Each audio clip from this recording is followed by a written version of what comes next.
Okay, everything looks ready to go. Let us begin. Let us. Okay. Alright, here we go. Okay. Alright. Excuse me. A bit of water. Sorry about that. That's better. Alright, so last Saturday, Fallout 4, a lost episode of Fallout 4, we slaughtered we took out the raiders. That was a heck of a fight. Died a couple times. Died a few times, so that was fun. Finally figured it out though. Almost died quite a few times though, but it was quite fun. So now what's left to do is I guess what's left to do is apply my points, I suppose, here.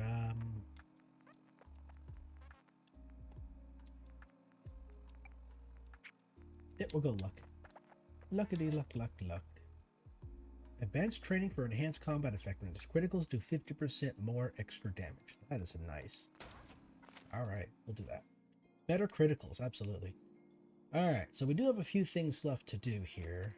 So we can go back to see our Petrovita about the cappies in the haystack. That's already completed. We just got to chat with her. This one here is precious metals. We need to go around and collect the metals in all of the different parts of the park. Since we turned the power back on to the park from the actual power plant, we can now obtain these. Let's see.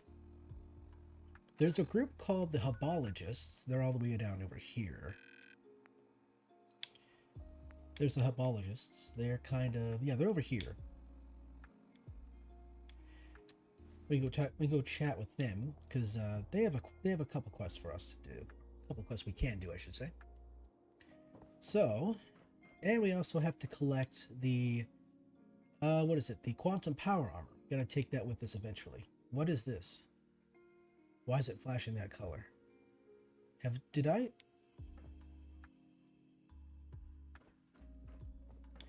Wait, hold up. Wait a minute. Was this here before? I don't remember this being here before. Property of the Versanuka World of the War Boss. I don't remember this being here before. Have I just been so completely blind that I didn't even see it? Huh. Alright, let's see what I don't need here. Let's see if I can toss some things. See, okay, I need these items. Okay. Yeah, we could put a stash these, can't we?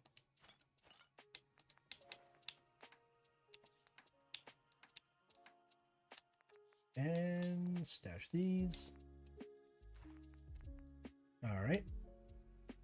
So, let's go see if we can find these medallions. Now, the game tells us where they are. Like it says, let's see. Collect a park medallion from the world of refreshment. And one says collect a park medallion from the Ferris wheel. So, let's go see if we can find the Ferris wheel. That's the closest one. That's in Kitty Kingdom. No. Sorry, Gage. Gage's eye patch, Gage's armor. Yeah. Let's go see if we can find these things. I think I've collected these once before, but it was only on the Xbox, so I don't really remember where they are. There.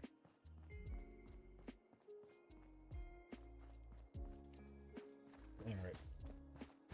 Also, because we shut the power back on, the single settlement in Nuka World is now available to use. We can actually use the workshop there. Now here's the thing, because we took out the raiders that were in the the starting area, there's still raiders in the rest of the actual zones themselves, so we're gonna have to be dealing with them. And some of them are gonna be a little bit more difficult to deal than the others.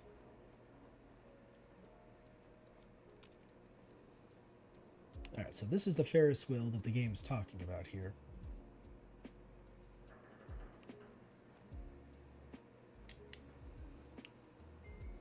Alright. Oh, that thing startled me. Lols. Okay. So, I believe I believe it's in one of the buckets up there, so we'll have to, boy, stop bumping into things. We'll have to hit the power. So the power's on now, so we can push the button, and that will cause the thing to rotate.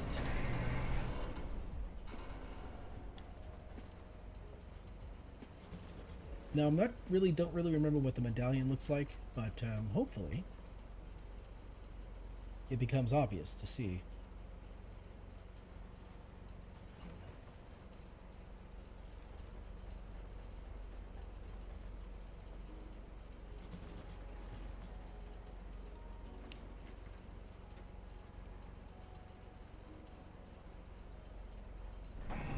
Yep, starting to slow down. All right.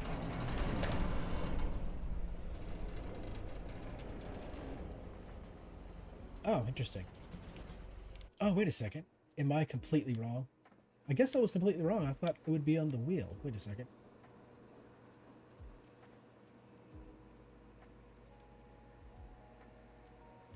Was I wrong? I think yep, looks like I'm wrong. Let's see here.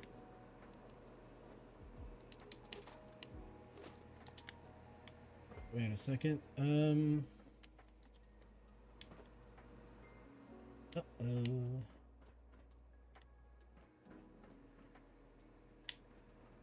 Wait a second here. Okay, looks like I'm gonna have to look up where it is because I don't remember. I thought I could have swore it was on.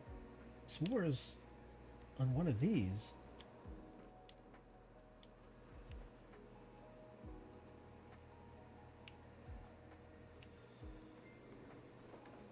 Okay, let's have a look here.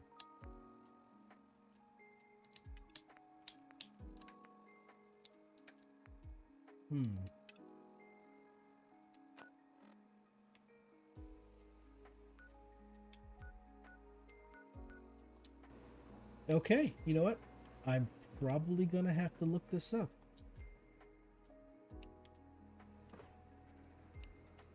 Uh-oh.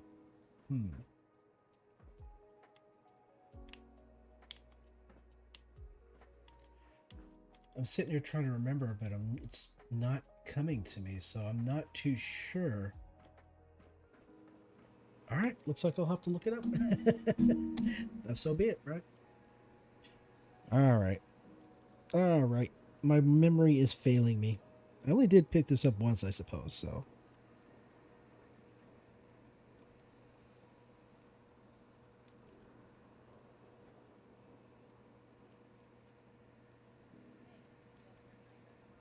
Oh, wait a second. I hear voices.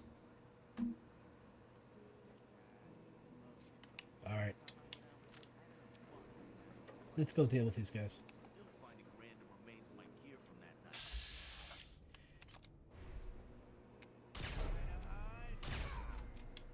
How you doing? What's going on, guys?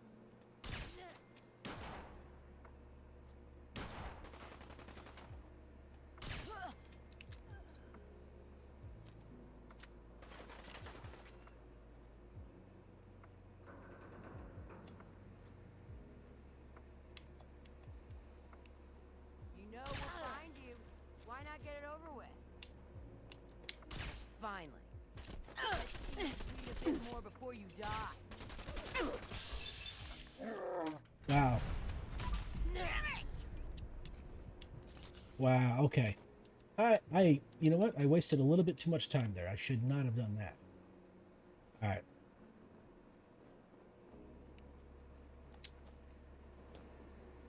All right, so down there. Nukicade token. No, no. All right, let's see here. Let's see what the game says here. No, no, no. Oh, no.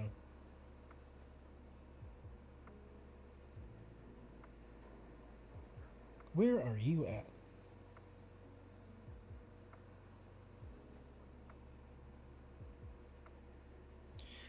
Oh, okay. I think I see where I went wrong.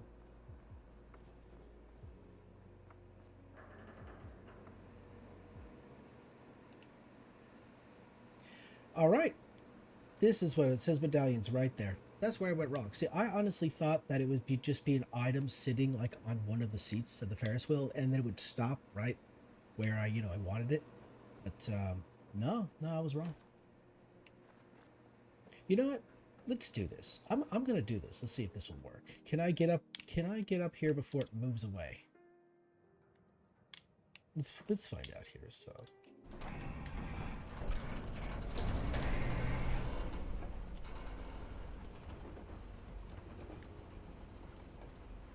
Let's have a look at the park here, shall we? So look at that. Oh, looks very yellow. It's not supposed to look like that. Big yellow and orangey. Look at that. Very, very dusty.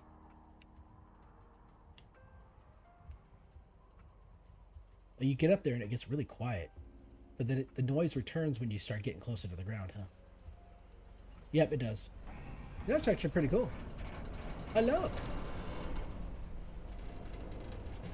There we go. Aha.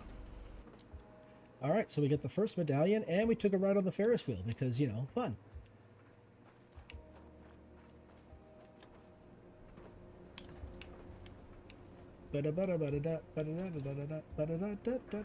Spinning teacups. Alright. Alright, so the next one is going to be the next place we're going to go to is the World of Refreshment. That's what it is. The bottling plant. There's actually one more thing there too, because there was the location where we picked up the star core in the bottling plant. There was a door there that could not be opened because the power was shut off. But now that the power's back on, we can actually open that door and find out what's going on. It's a bit of a story there because the plant, the Nuka World was part of the Nuka World's thing was one, they were doing experimentation on animals, but also they were developing, you know, like their military was here, like developing secret weapons and stuff like that, and all that fun stuff.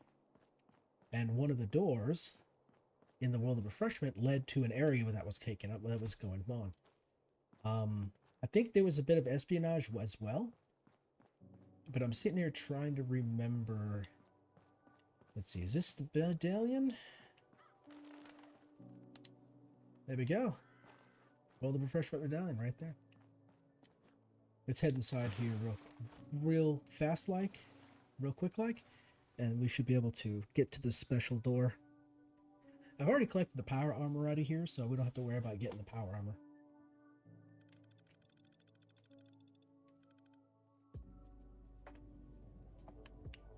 Okay, let's see here. Welcome to the Nuka-Cola World of Refreshment, now featuring a river of Nuka-Cola Quantum. Nuka-Cola began its journey in the year... It took almost 2 years to perfect the formula, but in late 2044, out west, they enjoy regional favorites, such as the classy Nuka-Cola Quartz and refreshingly patriotic Nuka-Cola Victory. Wop, wop, wop. The bugs be trying to eat me. Wait a second here. Oh, okay. Nope, this is not the way. This is the way. While out here on the East Coast, folks delight in the refreshment of an ice-cold Nuka grape, Nuka orange. Hey, Mom and Dad, are you ready for a Man, This isn't just AI a is going to ride. be used to It's drive an people assemble. crazy. Here in the bottling chamber, we carefully pour each delicious liquid into All right. a new space age rocket bottle. And now for a special surprise. This is where we produce the newest member of our family, Nuka-Cola Quantum. Oh, here's the door. Yeah, one of the star cores is over here. Anyway, so here's the fun bit. So there's 2 turrets in there, and we got to use this terminal to open the door. We couldn't open this door before because the power was off. All right. Is there anything else over here that I need to get a hold of before I open the door? I don't think so. I think it's all just. I'll take that.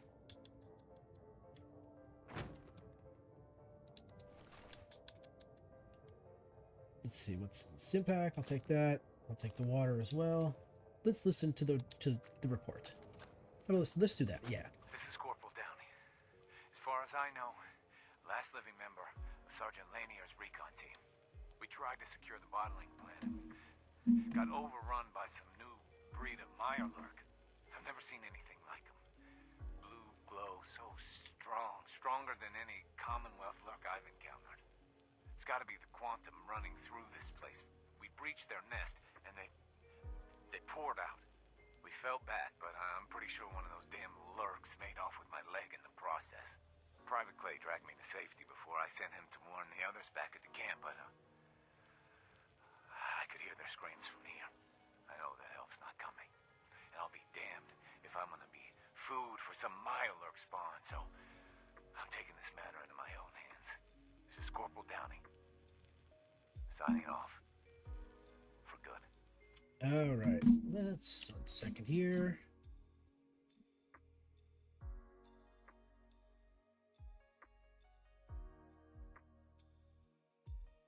Right there. Okay, maybe that might be good enough right there. Just a little bit bigger. Okay, yeah, we'll do that right there. Alright, cool.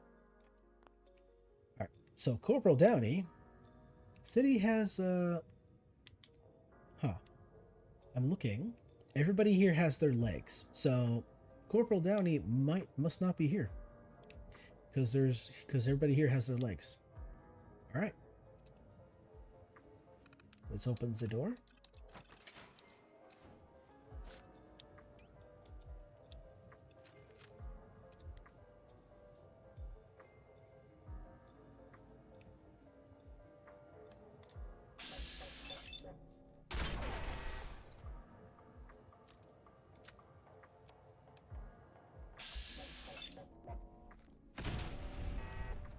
Alright, so they're dealt with. Our destruction has been avoided for a second, for the time being. That doesn't mean won't be destroyed around the next corner, though. Hello, Pitster. Welcome. How you doing? You see, we're currently in the Nuka world. We're inside a world of refreshment, and we are in the bottling area.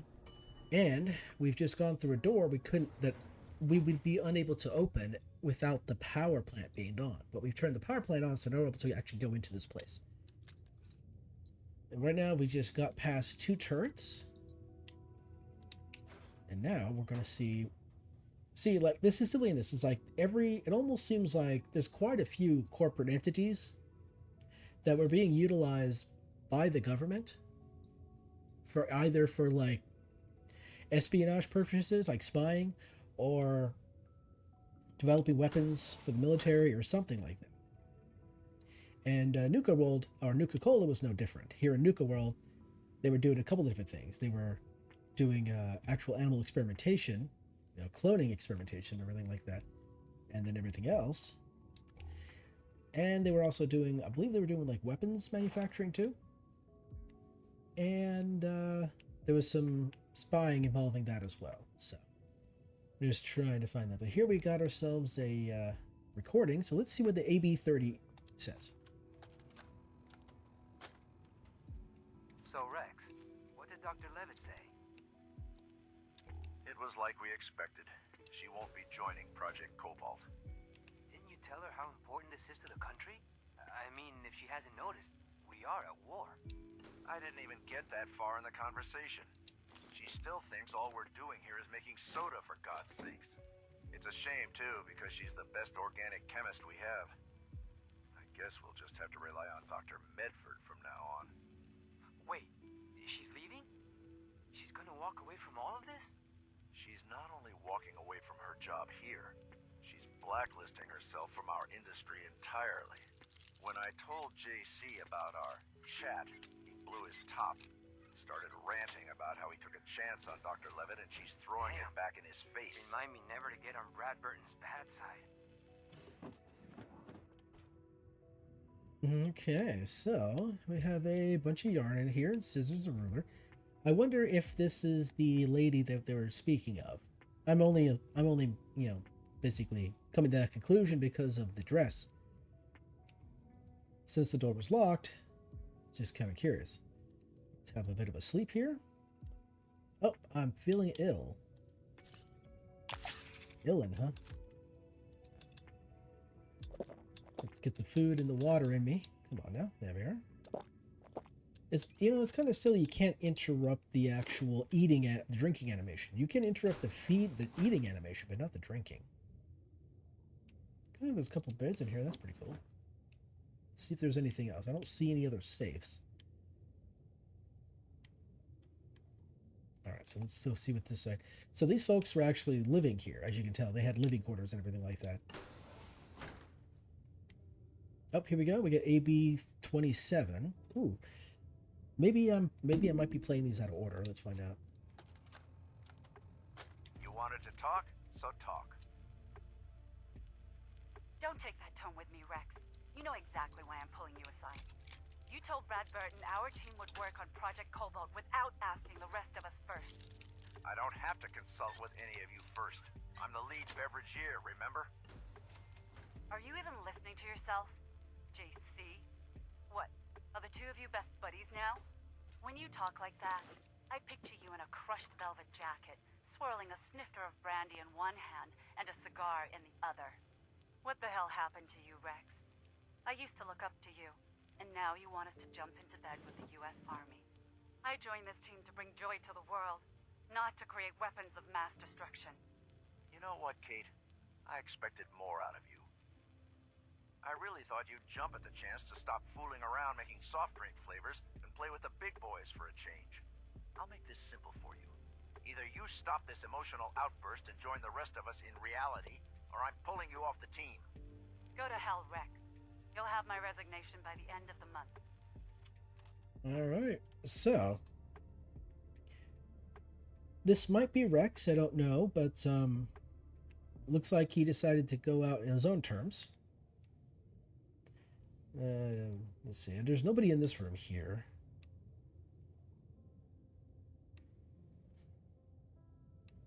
Or in here.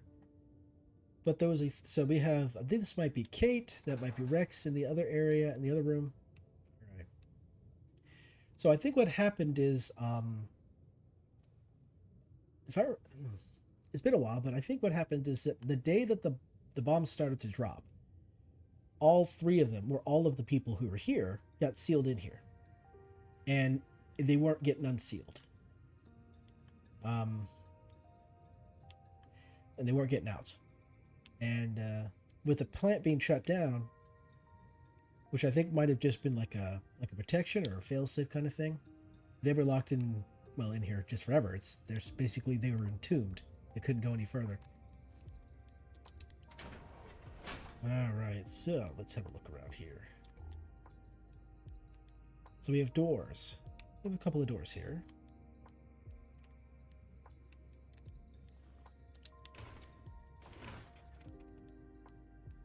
All right, there's a holotape over there. Of course, there's some Nuka-Cola right here. Oh, I feel, oh, there's radiation. That must be the reactor in there. And this window here is broken, so, yep, the radiation's definitely going to leak through. Ah, okay. Astounding. Astounding stories. Now, this is not vanilla. This is part of the mod collection.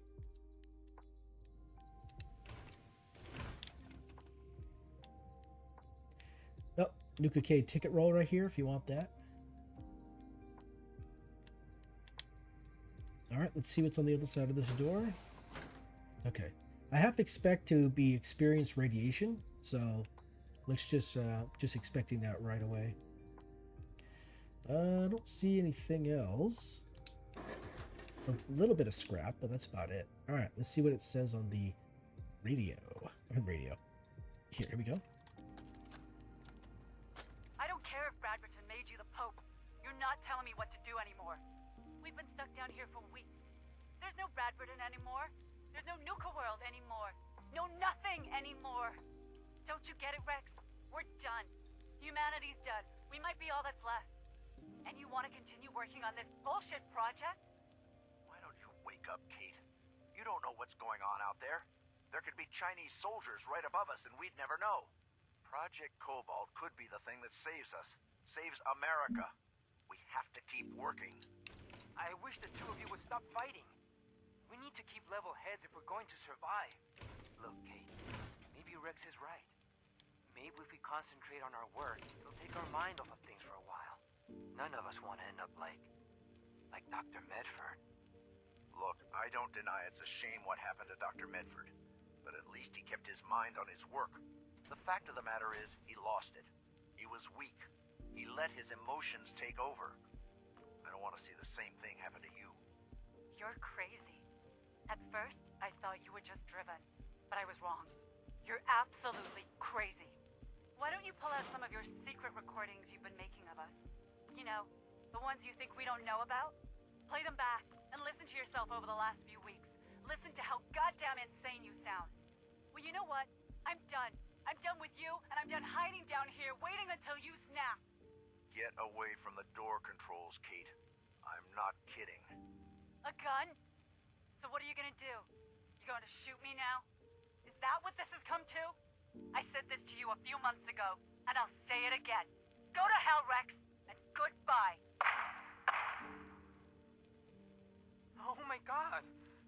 You shot her! She's gone. I had to do it, Kevin. She left me no choice. Now let's take care of this mess and get back to work. All right, let's see how many. Okay, it's finally happened. Despite the treason and the cowardice of my fellow beverageers, I finally completed the stable weaponization of Quantum. I've triggered the military notification switch, so it's only a matter of time now. I haven't been feeling well since I got into the reactor after Benal. I think I'm going to rest here till my extraction team arrives. Alright, you can now build quantum grenades and thirst zapper modifications. Squirt gun. So yeah, we can now... Alright, so let's see here.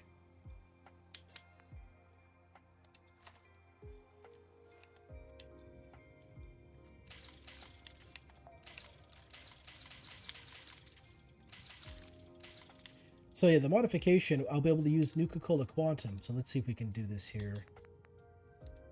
So we got the squirt gun here.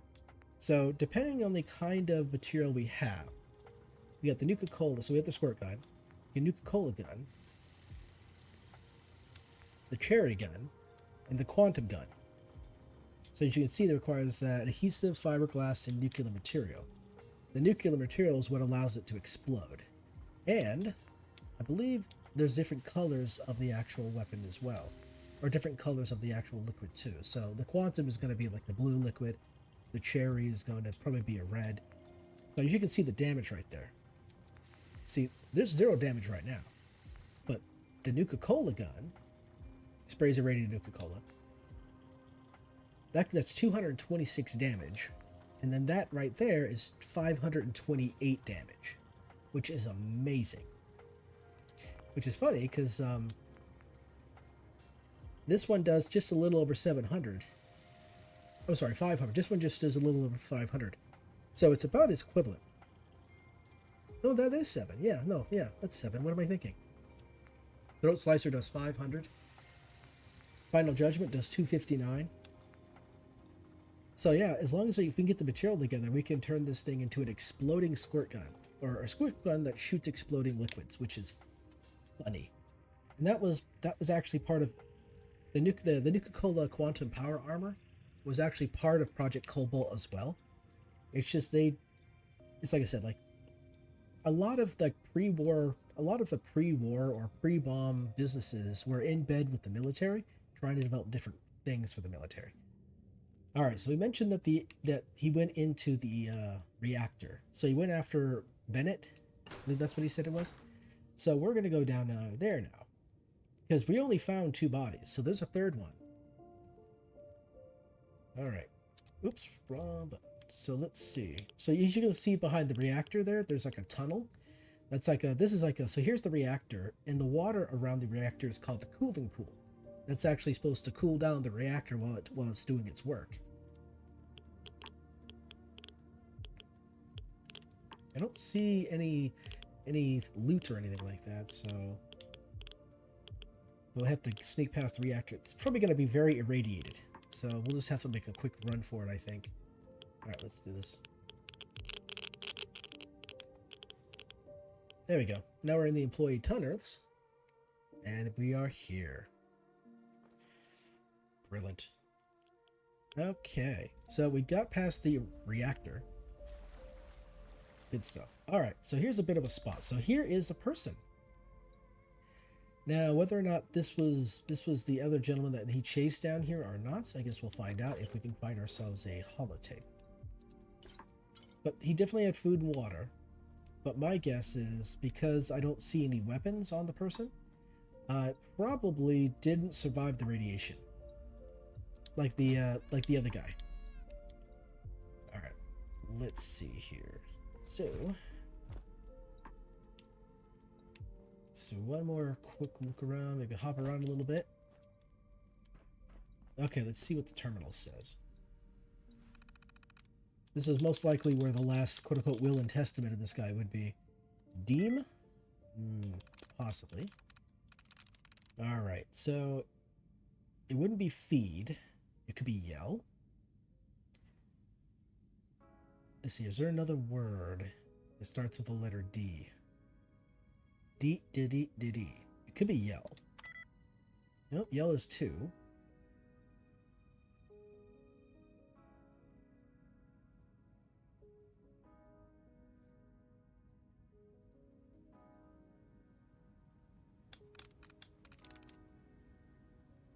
Wait, am I blind?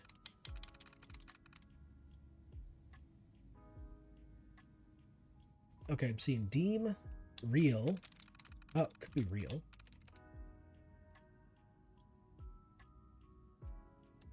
There we go. Remote door control, open door.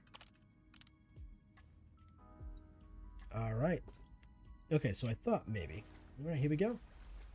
What's going on in here? Oh, okay, we're radiated. And looks like deeper, too. Wait a second. Oh.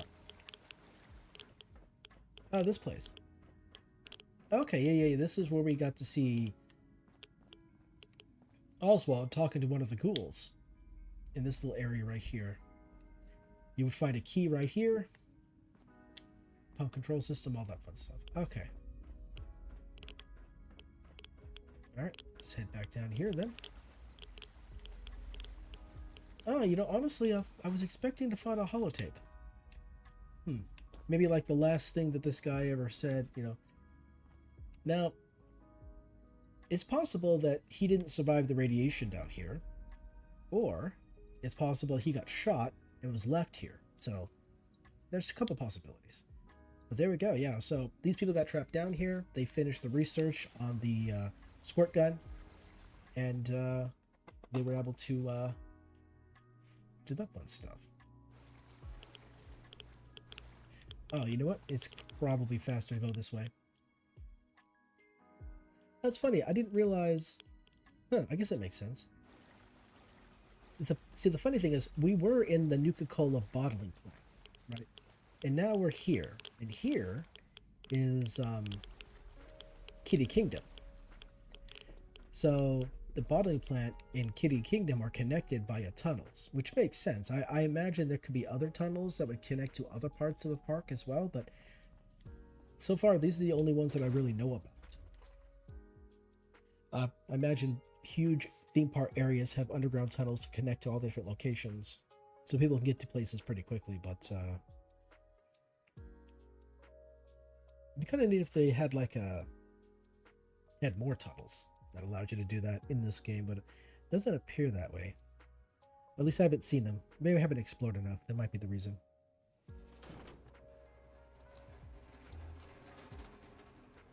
Lols. Whoop, move. Alright. Let's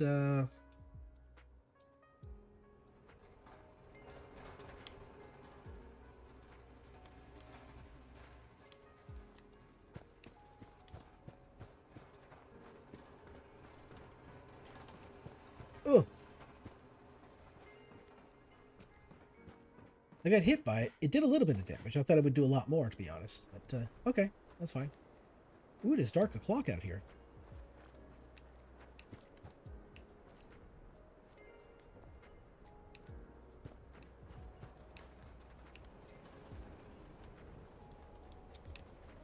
Interesting.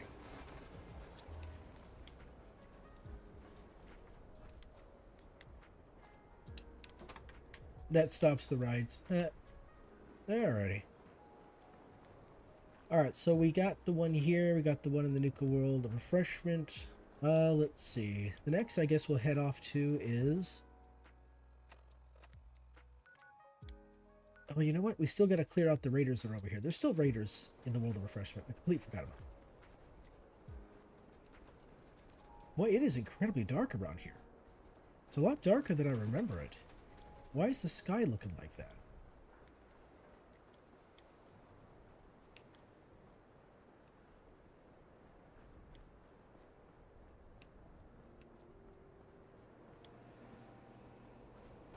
The sky looks different. I'm not too sure I approve of it.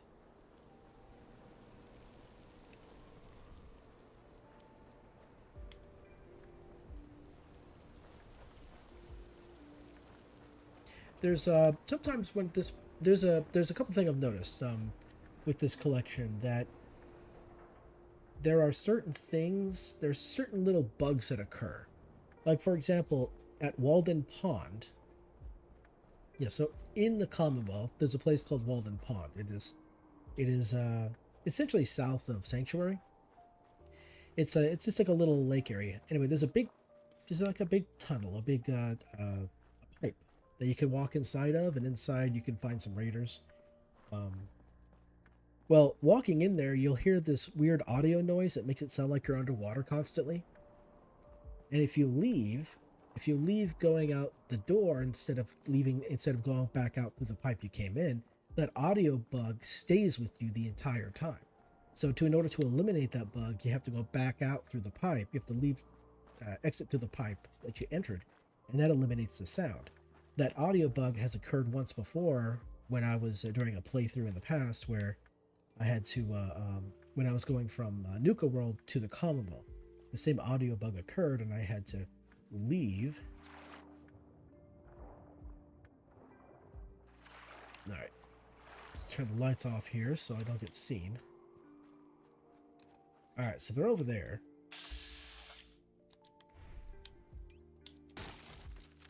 Oh, for real?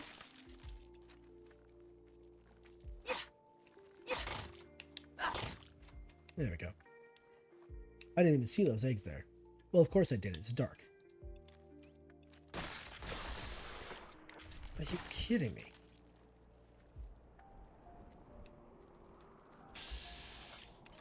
Anyway.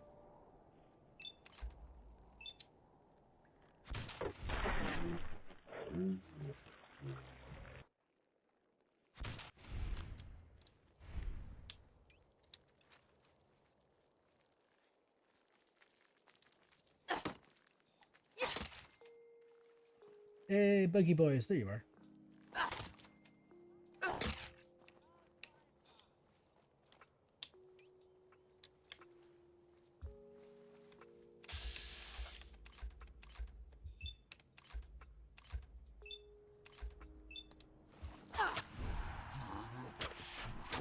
Shit, I can't see!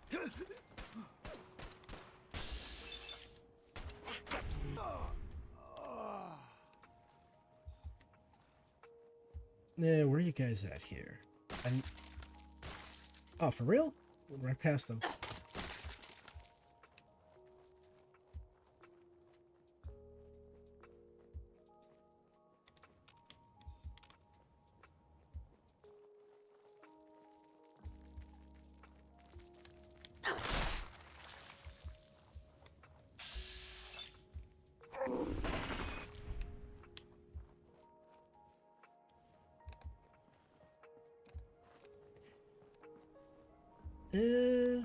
Wait.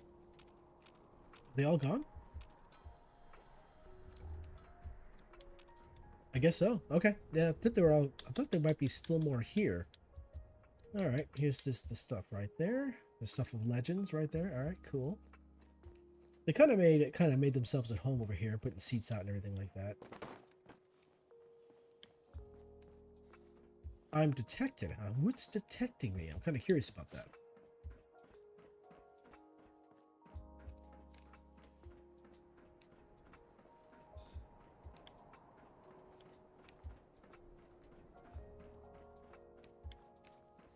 Oh, there you are.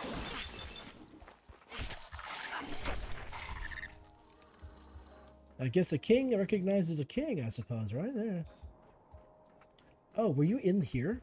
Oh, he must have been inside that thing the entire time, and I just walked right past it, and boom, popped right up, and I didn't even see it or hear or anything like that. Okay, be that way. Nuclear protection on a budget. Alright, so we've collected 2 medallions, explored an area of the park that was locked out to us because the power was off. Now, let's move on to the next area of the park and deal with the raiders there. And then, of course, collect the medallion as well. You know, one thing I completely forgot to do was to make a list of all of the Nuka-Cola recipes and where they're at, so I could make sure I collect them all, but I did not do that. I was distracted by everything else. Life just gets in the way, and I get distracted, yeah. That's pretty much the best way.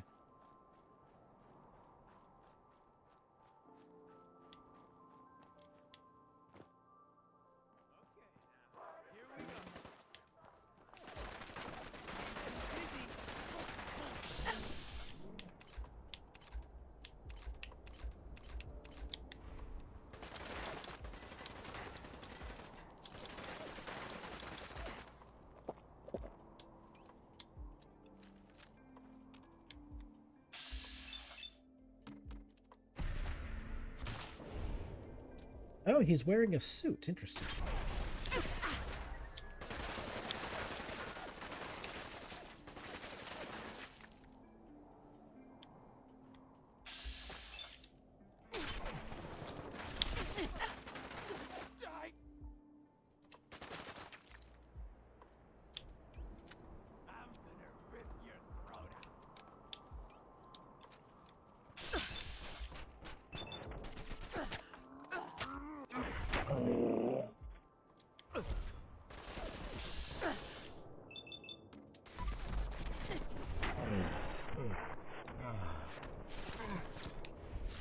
Oh, and come on, let me move.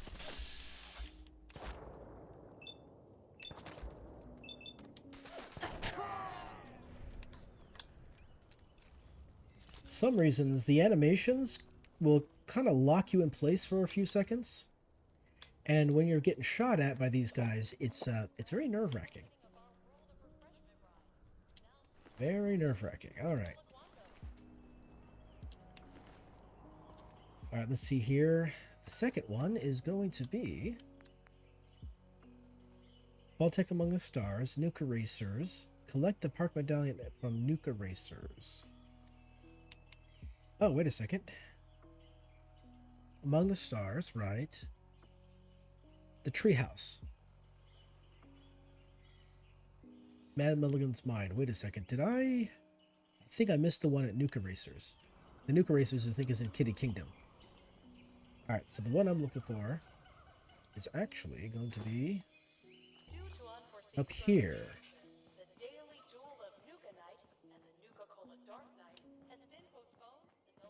Oh no, not the duel. How terrible. Let's see if I remember right how to get through here.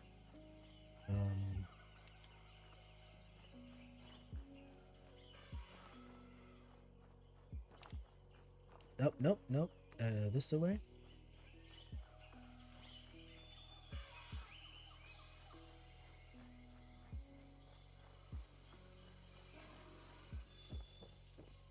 Up we go. Up the sky went from looking kind of a grayish color to now like a bluish green. Very nice, very nice. All right, so where is the medallion? Here we are. This is the medallion dispenser right there.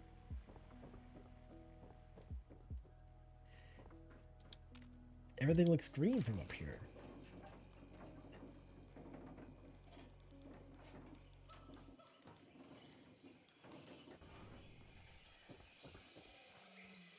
Alright, we gotta go to Mad Mulligan's minecart, and then we gotta go to the Nuka Zone.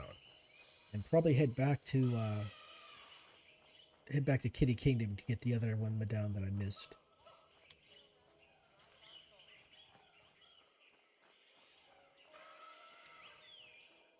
Uh-oh. I got myself turned around.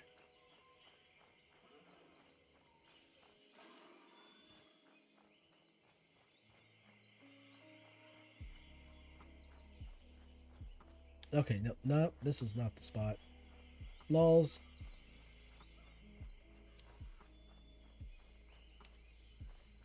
Huh. That was embarrassing. I ran right past it. Alright. Alright, where's the next place we gotta go? Welcome to the jungle. We got fun and games. Thirsty? No. Head over to Doc Phosphate's saloon in Dry Rock Gulch. Doc Phosphate, not that guy.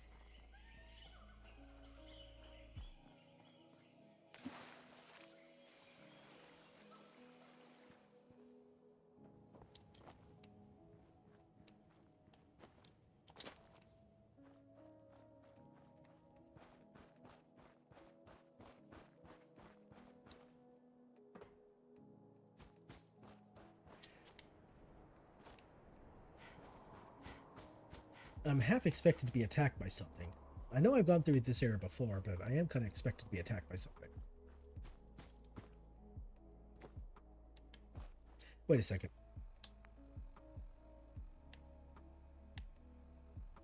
Yeah, Mad Mulligan's Minecart, Nuka Galaxy, Nuka Racers, and Voltex Among the Stars. Okay, yeah.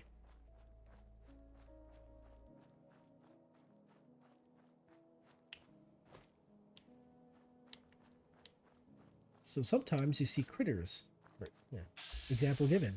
There's a gazelle.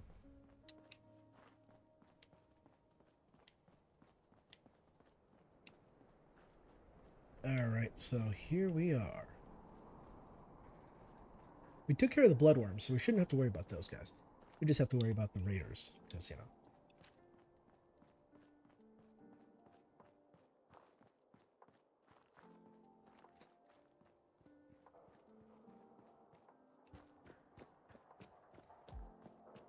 So on against this wall over here, so there's kind of two areas to this particular spot here. There is the employee area.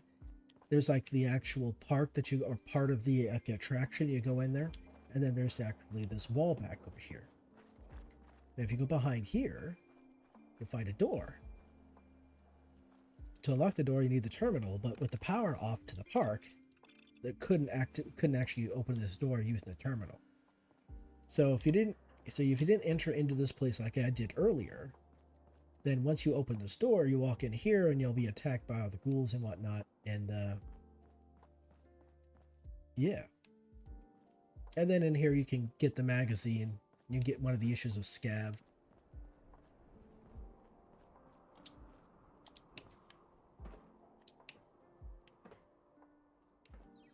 The issue of Scav is right over here. It would be, yeah, it'd be over here. Can I read this? Yeah. It's funny because the mod collection actually adds this right here. It tells you where all the deliveries, where they're all going to be at. One's at Dry Rock, which is here. Then they got the glowing guy. They got the glowing guy at Kitty Kingdom. That's that one little fun house with all the spinning tubes with the green green lighting on them. And then the junkyard, and then the ghost house, spaceport camp, and the junk house. So yeah. Okay. Well, with that sorted.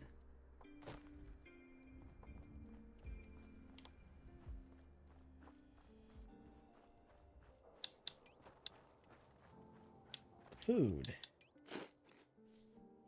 Properly fed. Brilliant. Alright, now we get to deal with the Ghoulios, the raiders.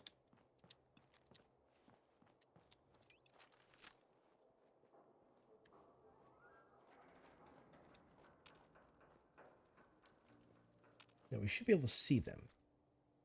There they are.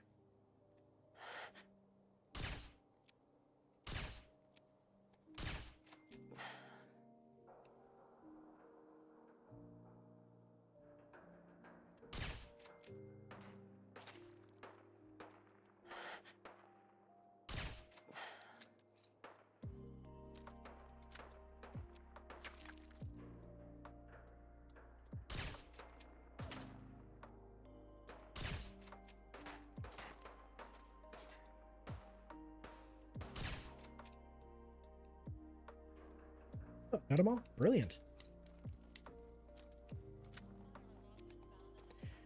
So I got a question. Is it outside of Mad Mulligan's mine or is it inside the mine? Where is this dispenser located?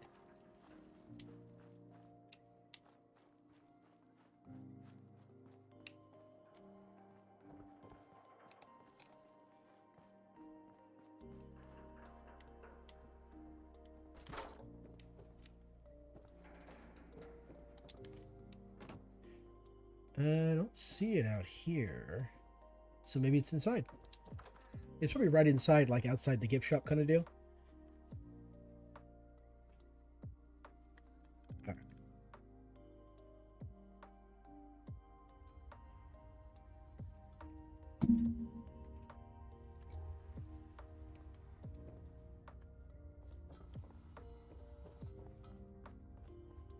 Interesting. Hello, where are you? Oh, here it is. Alright, got that one right there. Brilliant.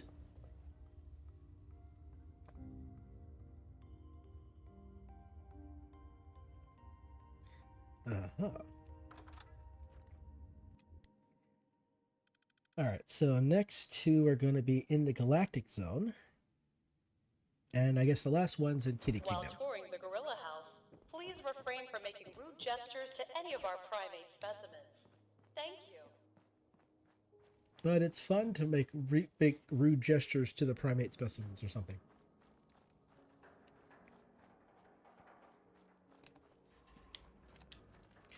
Alright, we're not alone. Where are they?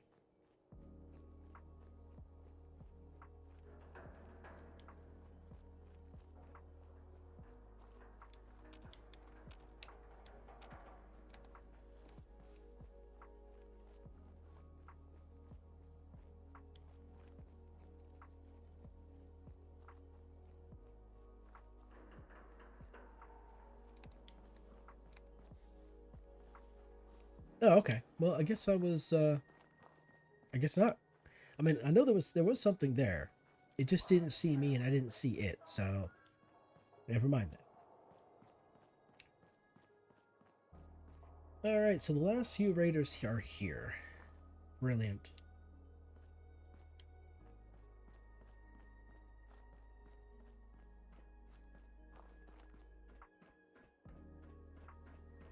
Attention, please. Today's performance of Capio and Bottlette will begin in approximately 15 minutes. From Nuka Galaxy and Vault-Tec Among the Stars. Alright, so there is the battle zone.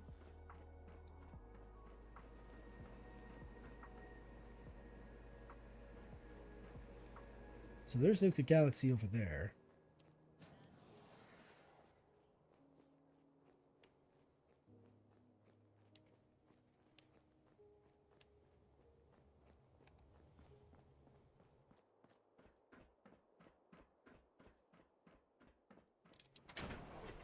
I hope there's no raiders inside of these things because I want to be outside so I don't have to deal with them. All pilots, get to your ships. Prepare for takeoff. Alright, where are we at here? Cadets, report Is it to the entrance or launch the bay. exit? Cadets to the launch bay. So these guys are all friendly now. Cola 5 is under attack.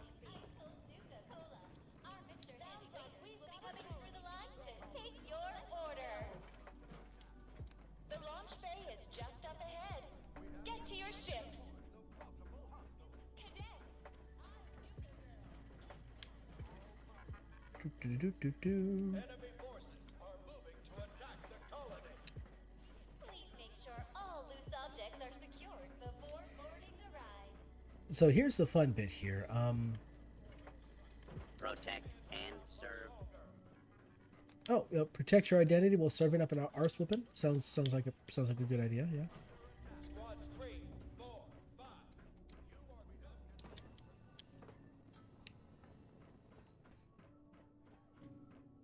5. Here we are. Boom. There we go. All right. So I don't remember if I've done this before or not, but I'm fairly certain this ride is now rideable.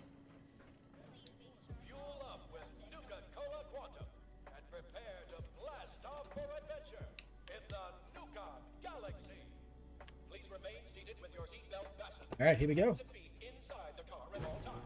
Nuka World is not responsible for lost change, items, and/or limbs. Well, and or limbs. Cadets, you are clear for departure. All right. Fire thrusters!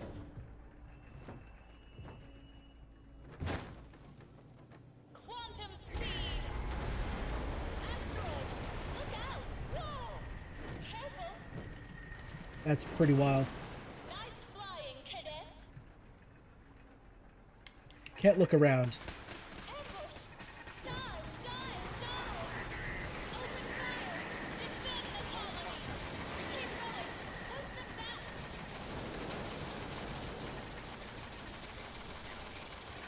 Lock in for pursuit! Blast off! Ready, fire! Look out! Keep it up! They're retreating! We did it! Nice work, cadets! Let's head home!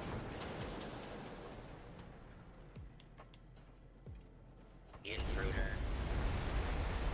And there we go. Welcome back, cadets.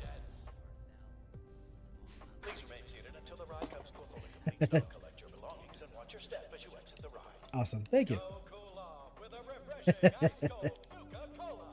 All right, awesome. That was fun. That was enjoyable, I guess. Too bad I really couldn't control the camera. It wouldn't let me control the camera. I couldn't look around, but it did turn you towards the action. You just couldn't really see a whole lot of the action. Very colorful, though. Good stuff.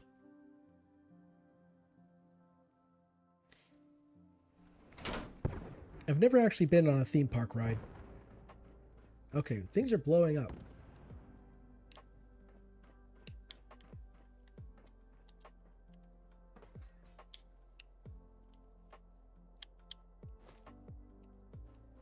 I hear things blowing up. So what's going up? Of course I'm getting pushed back by the fence. Why wouldn't I? Makes all the sense in the world, right? Alright, so right around here, we're about to encounter these particular guys here, so let's see. I wonder if I can get the high ground before I start attacking him.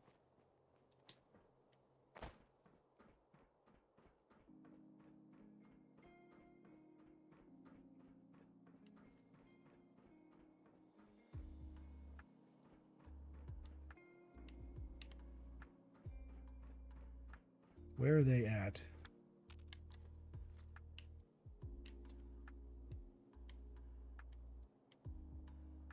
Oh, there you are.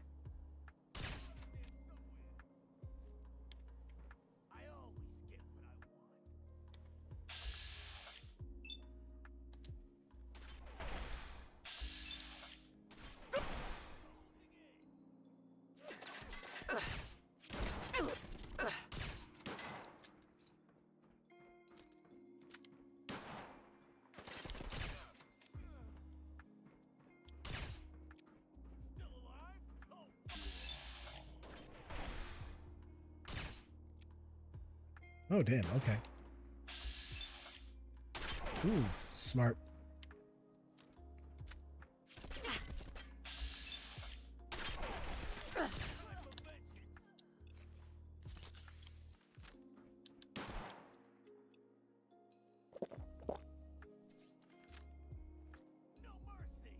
No mercy, huh?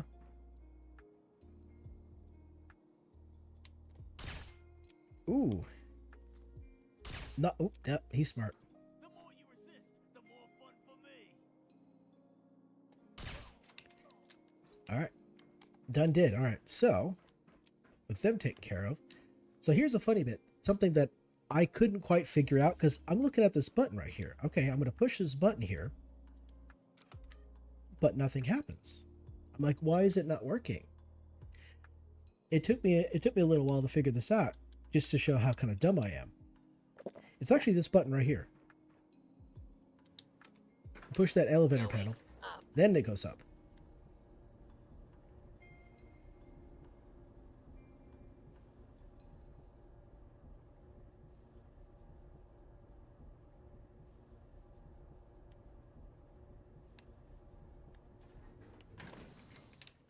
Here we are. We're at the top of the actual thing, and well, you get a victory up here, but also you get the last star core in the zone. And now I should have all 35 star cores.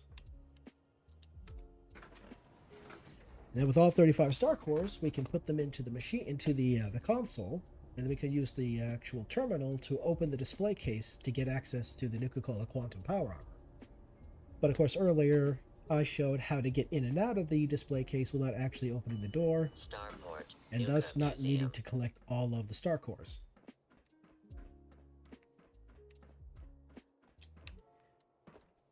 Let's see. I don't think there's anything else up here other than just drinks and empty bottles.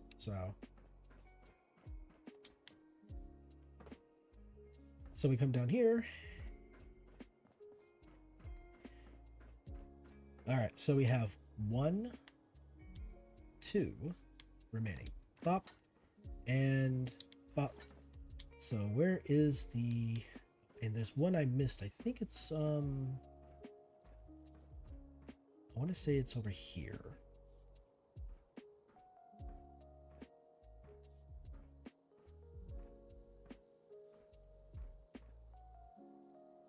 Hold up, wait a minute.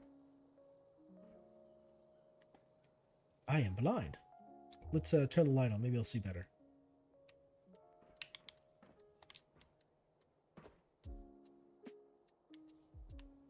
So right there, right there, right there, right there. So that's 4.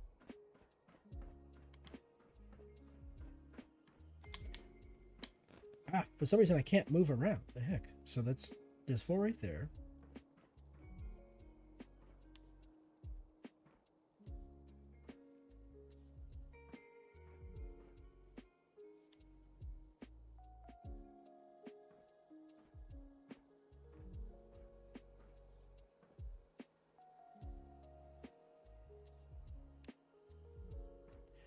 Oh, right here.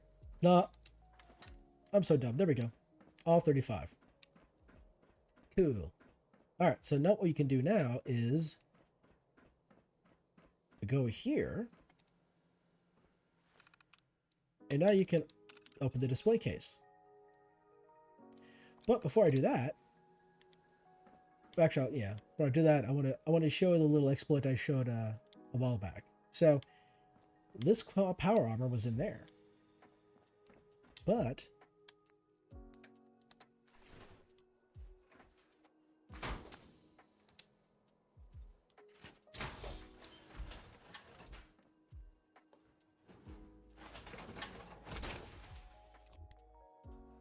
what you could do is, this is kind of important. This is the order of operations is kind of important here, I suppose. So what you can do is you could walk up to the actual display case like this. Then you want to go to third person. The third person camera angle is actually really important here because for some reason it doesn't work unless you use the third person. So you exit the power armor, and as the exiting animation is occurring, then you look to your left and you mash activate. So when the animation ends, you will very quickly start entering the power armor again, and if done properly, it looks like you're stepping in front of the power armor. So here we go.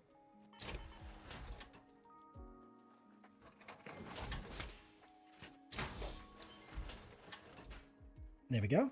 And the camera looks straight to the right, and boom, you're inside. And you can do this with a lot of different doors. Chain doors you can do that with. There's some lock doors you can do this with. Some of the larger doors, like vault doors, you can't do that with because they're too large. It doesn't move the actual physical power armor far enough through the actual barrier to make it work. So there's some that just doesn't work. So same difference. If you did get in here to get the power armor and it's over here, what you can do is put this power armor in the corner. And so it's a little hard to see. A little bit hard to see, but as you can tell, you can see that the actual shoulder armor there is actually outside of the display case. So if you're outside of the display case, and you can activate the power armor by by, you know, clicking on the shoulder part there, and it will magically teleport you inside of the display case. So good stuff like that. So same thing. Exit power armor, look left, mash activate.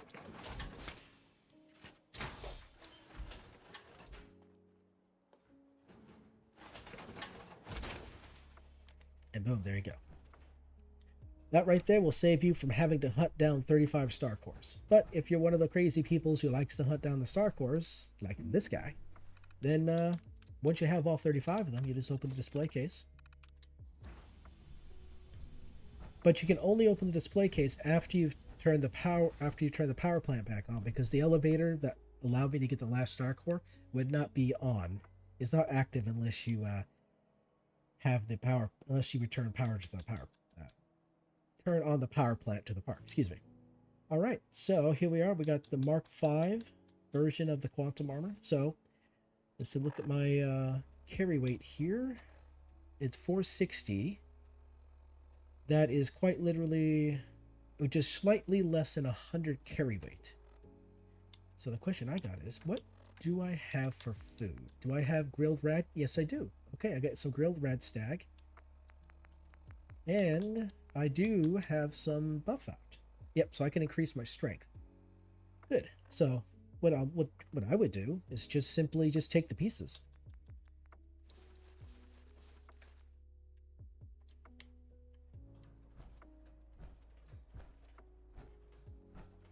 And then just give yourself a bit of a quote unquote pick me up here. So you could use some buff out, some buff tats. Buff tats here, they provide more strength. So there we go. And, or, like I mentioned before, you could use the grilled rad stag, which gives you plus 25 carry weight. And then, of course, you know, drink some of that there water to hydrate yourself. And now you can move pretty much.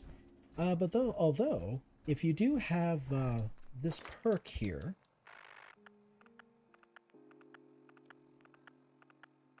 if you're over encumbered, you can fast travel. So if you got strong back, all like, you know, maxed out, then you're good to go. You can even fast travel if you're not playing survival.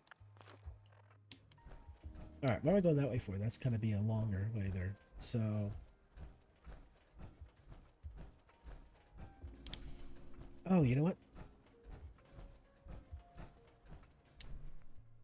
Let's put these back. Oh, you know what? Never mind. Let's see. Where am I supposed to go? Is it over here? I want to say it's over here. There's one more spot we have to go to get the medallion. Vault Tech Among the Stars. This is the place. Yeah. Yeah, so it was the Nuka Galaxy, and then there was Vault Tech Among the Stars. There you go. And the best part is, like, the buff tats that I just took, because of my, because I've maxed out Chemist, the actual effects of the buff tats lasted, I think it was like 24 minutes or something like that. Alright, let's see. Look around for the thing. It is not here, it looks like. So instead of having to travel through the entire thing, if you don't really want to do that, you could just take the elevator out. Upper level, upper level. Upper level, lower level. Going up. So she says we're going up, but we actually went down. Lower level. Huh? How does that work? There we go.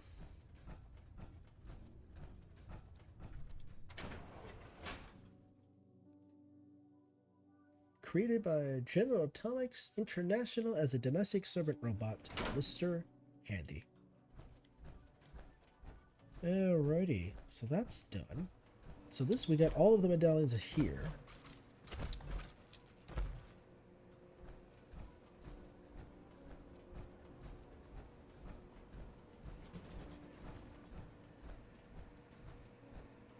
Mad Mulligan, Miss Trixie, Mad Sheriff Mulligan. Bruce, One-Eyed Ike, and Doc Phosphate are all making their rounds at Dry Rock Gulch. Stop by for a photo opportunity. Oh, I'm sure they are. Alright, looks like I'll be heading back to the Kitty Kingdom. Let's see. Where is the ride? There's one last ride here. Nuka Racers. Nuka Racers. I think that might be the little carts that are flying around the actual park itself, or around Kitty Kingdom. That might be what it is.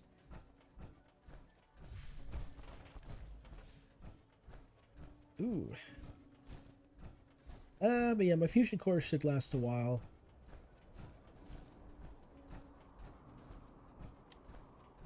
I should be able to get this last medallion and make it over to the Fizz Top Bar Grill before the fusion core dies. I should have plenty of time. Alright, so I'm sitting here debating whether or not I should go do some of the quests for the Hubologist. The Hubologist quests are kind of silly.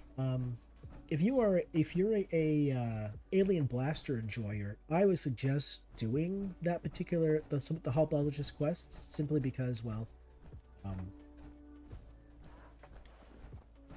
oh, you mad?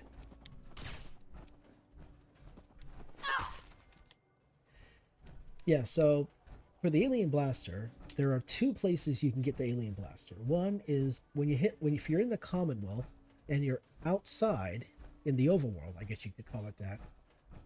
Outside in the world, in the exterior cell, and you're level 20, a spaceship will crash. It crashes by Oberlin Station. If you were to look at the Commonwealth map and you follow the river from the ocean inland until it makes a big turn and makes like a big, kind of looks like a left-hander turn and travels south down to where the glowing sea starts, or near the glowing sea.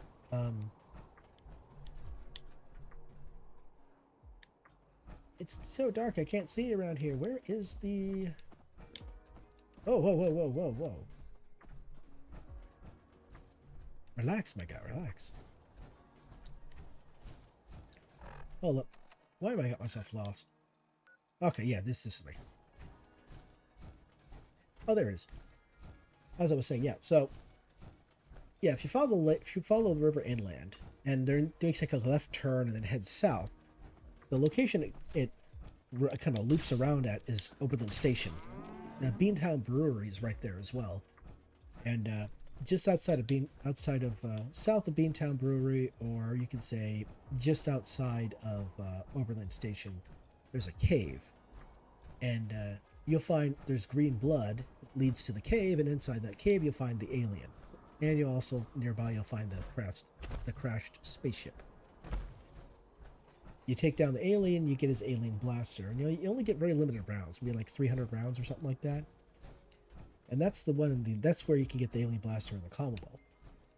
Now, if you want another alien blaster or more ammunition, then you would have to come here to Nuka World and go help the Hubologist with some of their quests. And as a reward, they'll give you an alien blaster and some alien blaster rounds. So they're very limited, you know. Of course, if you're on PC like I am, you can use console commands to give yourself alien blaster rounds. You know, you could get around that entirely. Or you could just modify them. You could, you could modify... This is not the spot, is it? No, this isn't the place. You can modify the alien blaster to use fusion cells, so that you won't ever be out of ammunition. Sure, the damage is less, but it's technically far more useful. And you don't, and you most likely won't run out of those fusion cells because they exist forever. They're part of the whole shtick. So let's see. So back over here.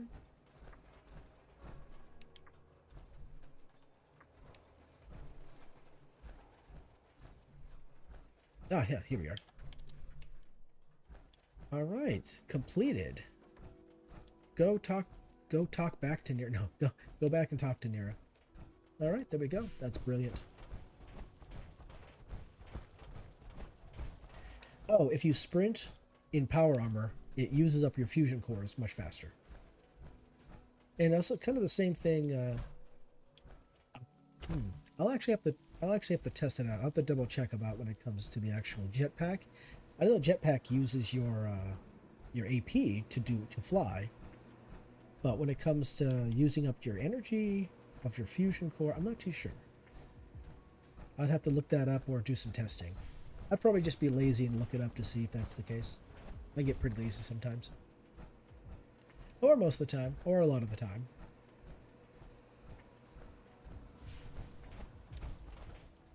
Okay, so...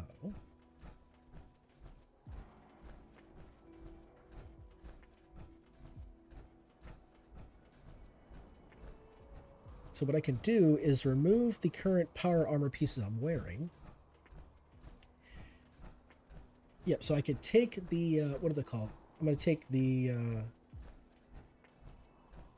X02 power armor pieces off of the frame. And I'm going to take those with me when I head back to the Commonwealth. So I'm going to take the Nuka Cola Quantum. Oh, I'm going to be very overweight because... Well, I mean, I'm not really a collector of power armor. Like, I have a bunch of power armor in the Commonwealth just kind of sitting around. But it's just there because that's where my home base is, so... I'm not really a collector. I don't have, like, a big old display or anything like that. But anybody who is a collector, yeah.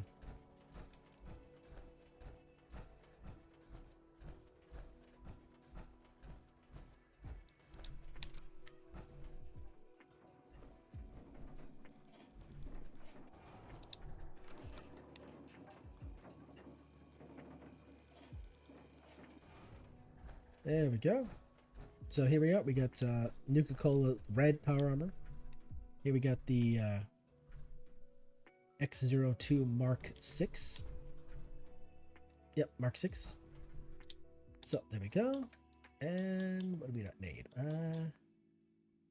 Those are kind of weighing me down. I'll put those in there. Thirst light.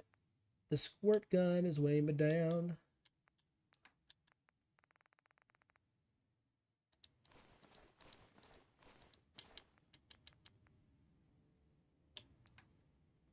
I don't think there's anything else I'm carrying this. Well, these are kind of weighing me down. Ice Cold Nuka Cola. Look at that. Ice Cold Nuka Cola Quantum. It restores 2,500 health. That's pretty wild.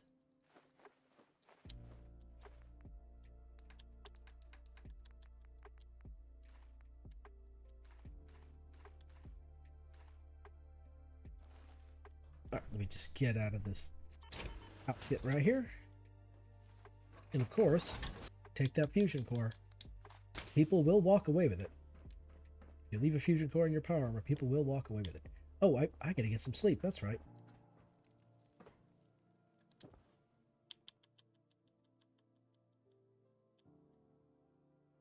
Got a bit of water here.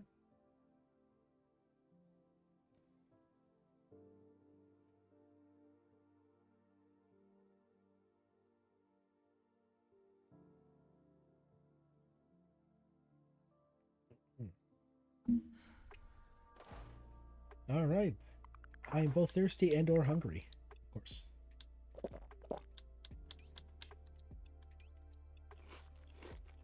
Nuka-Cola Quantum and mixes require... Oh, I couldn't read that quick enough. Darn.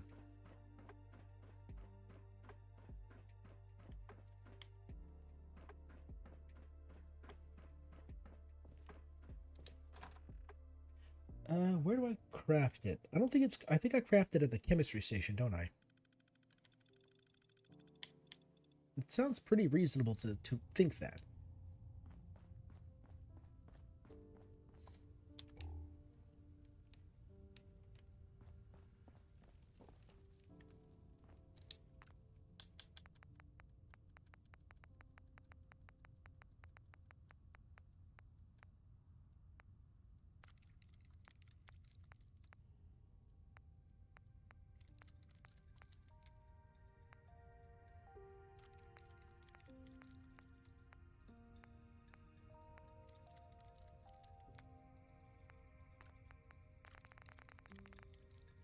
No?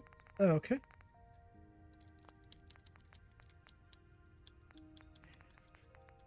I didn't read it fast enough. Darn it. Is it healing?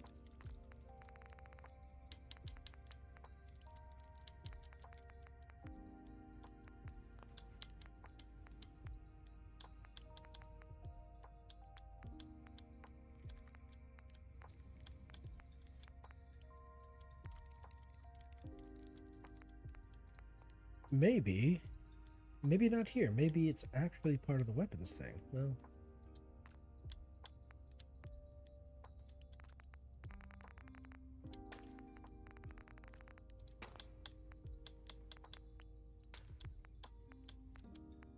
oh wait, here we go. Sugar high. Oh, okay, maybe not. Okay. Okay.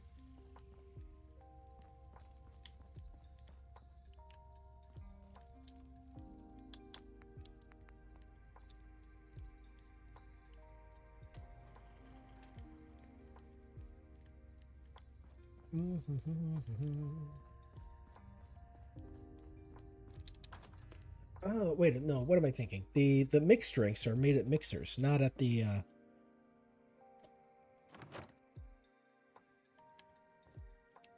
mixing the Nuka-Cola, you have to be at a Nuka-Cola mixer, and I'm not there. Okay, so we know what I need to have a quick break. Go to the toilet, and then I shall return and get a little bit more water. So that's what I'm gonna do. I'm gonna have a short break here, stretch my legs, and I shall return. So let's see, where are you at? Oh, here we are. There we are. And put the music up just a wee bit here.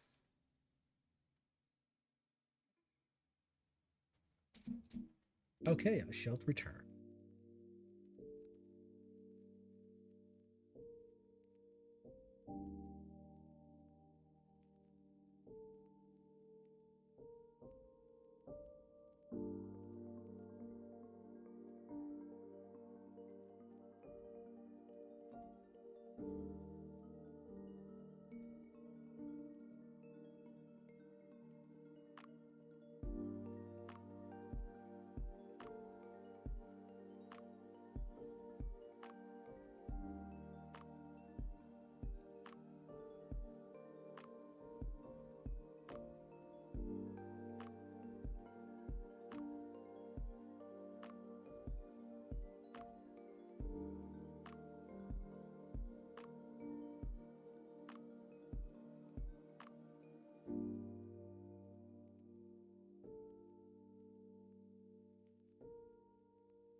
Okay, I have doth returned. Alright, brilliant. Alright, so we're slept, we're fed, we're watered. Now let's go for a walk. Oh, of course. I forgot about the... turn the music down a little bit here. There we go. Brilliant. Okay, so... what's her name? Nira? I think that was her name, right? Yeah, let's go talk to her. Turn in this quest here. And, you know, we'll talk to Sierra Petrovita, too.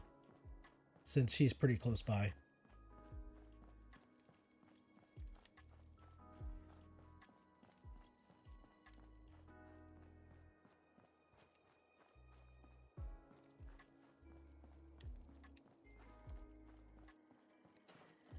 Hi there! If you have any questions about Nuka World, I'd be delighted to answer them.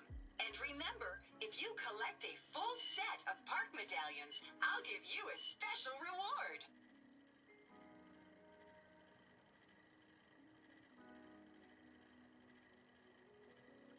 Tell me more about these park medallions. I'd be delighted to.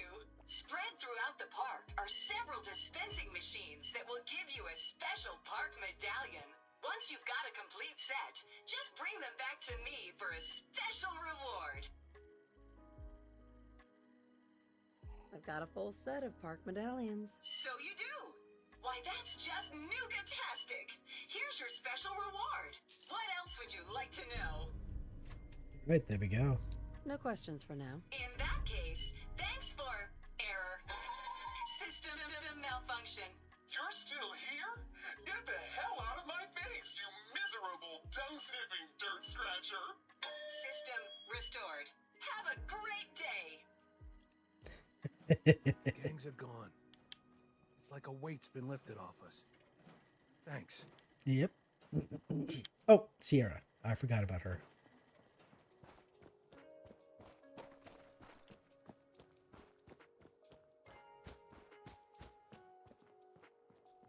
I found all of the hidden cappies. Each one had a letter. Great. Let me take a look at these letters. Well, anyone who stared at Nuka-Cola merchandise as long as I have would get this one pretty fast. The letters definitely spell refreshing. It's simpler than I was expecting. Well, of course it's simple. The contest was meant for kids. Oh yeah, I forgot about that. I guess sometimes I take all of this Nuka-Cola stuff so seriously. This door should lead to Brad Burton's office, but it's locked up tight. The keypad is the only way to open it. I guess we just need to key in the 10 numbers that correspond to the word refreshing. You did all the work looking for the hidden cappies, so you should be the one who gets to enter the code. Alrighty then.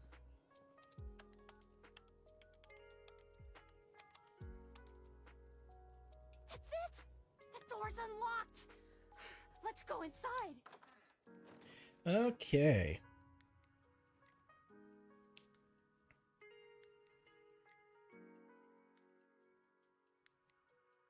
Once we get inside here, there's things to say.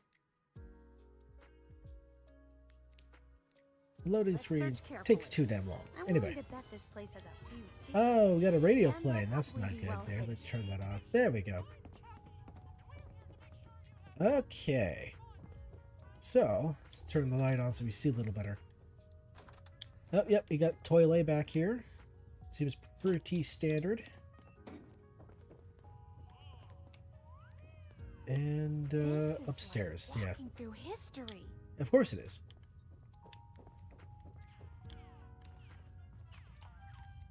Bup-a-de-bup-bup. Alright, so where is the button? The button's back here, isn't it? Oh, here we are. Button.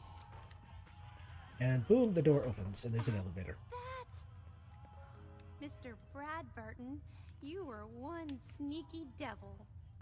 Indeed. Sweet. Okay, what do we got here? Looks honestly, this kind of looks like a like an inventory of a trader. All right, here we go. Let's see what this says. What does this say? Oh, that's a contest. Fine, never mind. Nuka-Cola Clear. In regards to Nuka-Cola Clear production, I think it's obvious that we need to take a step back and examine the facts. Project Cobalt dropped quantum in our laps, so I think it's best we leverage its potential popularity before someone else beats us to market. Additionally, installing the equipment to produce both flavors would cost us a pretty penny, and I'd rather use the funds to promote quantum. We also have our lemon lime flavor debuting soon, and need to work out how to market two clear colored flavors simultaneously. With all these factors taken into account, I have no choice but to hold off Nuka-Cola Clear production for at least the next 2 fiscal years. Okay, there we See where go. the hidden elevator goes. Right. Probably to a hidden place. I'm closing the door, girlfriend. Are you going to magically appear inside like Paladin Dance? I bet you are. After you. Wow. Yep, she did. What is this place? It's a Let's vault. Take a closer look. Clearly, it's a vault. All right, so forklift here blocking the door there makes sense.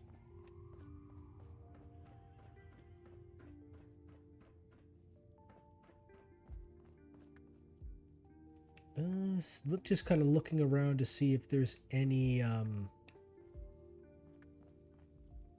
holotapes. It doesn't look like there is.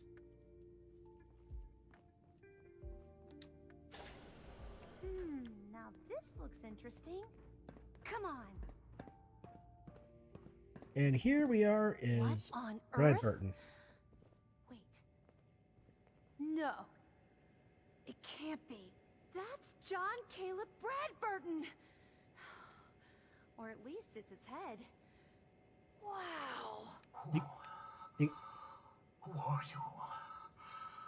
I haven't seen a real human face in so long. I had given up all hope.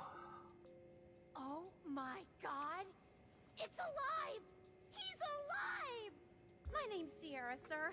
I'm your biggest admirer. I love Nuka-Cola more than anything. This is such an honor. You there, with the pit boy. What are you doing here? We solved your hidden Cappy contest. The hidden Cappy contest. It all seems so long ago. Another lifetime. That was before I became this monster. Before I was trapped here for centuries to suffer in solitude. This was General Braxton's plan all along. Damn the man. He called it Project Cobalt. In exchange for my weapon design, he would give me access to life-extending technology. I'm such a fool for taking him at his word. He never told me that this would be the price.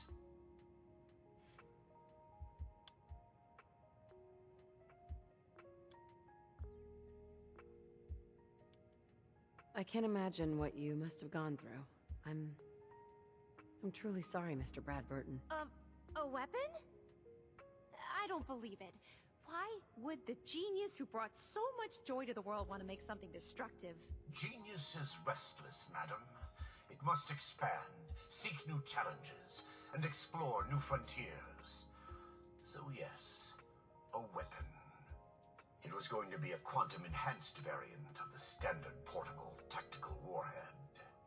In fact, the prototypes are stored in this very chamber. You can have them on one condition. I want you to shut off the power to this machine that's keeping me alive. I want to die. What? No! Are you really sure you want to die? I've had plenty of time to think about it. You can't kill him. He's a great man. He invented Nuka-Cola, the best thing in the world. Lady, you don't know what a torment it is. Being trapped here alone and staring at the same wall, decade after decade. Now please shut up while I talk to your more rational friend here. I realize that what I'm asking isn't easy, but there's something in it for you. When the power is cut, the door to the prototype storage room will open automatically. Take anything you want. I don't care anymore. Just please, set me free at last. I can't bear this loneliness any longer. Wait. I have an idea. Mr. Bradburton wants to die because he's lonely, right?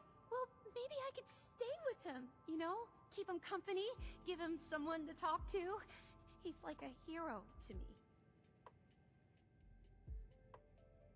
If he lives, I don't get the prototype weapon. What can you offer me that is worthwhile? You've got a point, but the compensation of the prototype ammo I will be getting. It's not happening, yeah, but if I cut the power, the door doesn't open.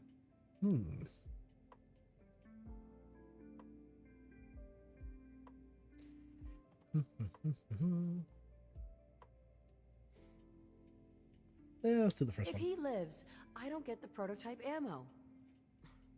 What can you offer to make this worth my while? Well, I do have one thing that might interest you. I've got a limited edition Nuka-Cola jumpsuit. It's really stylish and not many were made. It's one of my most treasured possessions, but, well, I'm willing to let you have it. A Nuka-Cola jumpsuit? Ha! That's a paltry prize compared to what I'm offering. The choice is yours. But I beg you to honor my wishes. There is no one else who can help me. I sort of feel sorry for him. Okay, so I could either accept the offer, so I could take it from her, or I could switch, or I could go over there and pull the plug.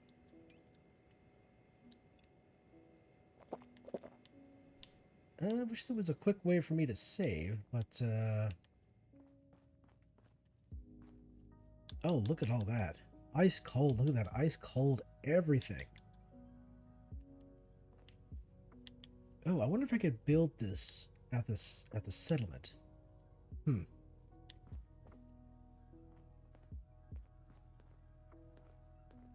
So that's the vault door.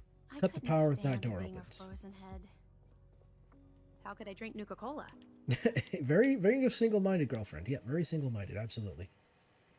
So the funny thing is, I'll just accept her offer. Hey, Sierra. I'm almost afraid to ask, but what's your decision? I'll accept your offer.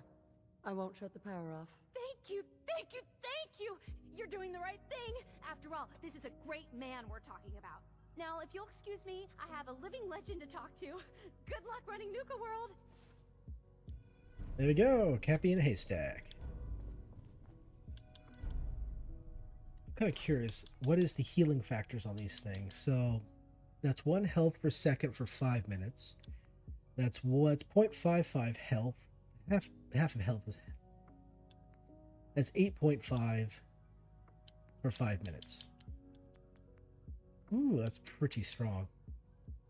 That is pretty strong. What is that? That's weight is 1, so that's 22 and 22. So that's 44 total. Okay. Cool. Oh, I see. Yes, I can put all the Nuka-Cola in there, and then because they become ice cold, they would all have extra boost to benefits and everything like that. The best part is they stay ice cold when you take them out. So you don't actually, once they're refrigerated forever, it seems. So, good there. Now, we'll probably come back here later and talk to them. Because right now, Brad Burton wants to, he wants to die, but I think after a period of time of talking with Sierra, he doesn't want to die as much anymore because he has somebody to talk to.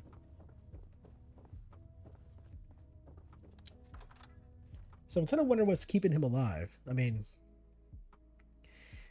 it looks like a cryo chamber kind of thing, but he never went into like a sleep mode or anything like that. All right, so that's two quests right there.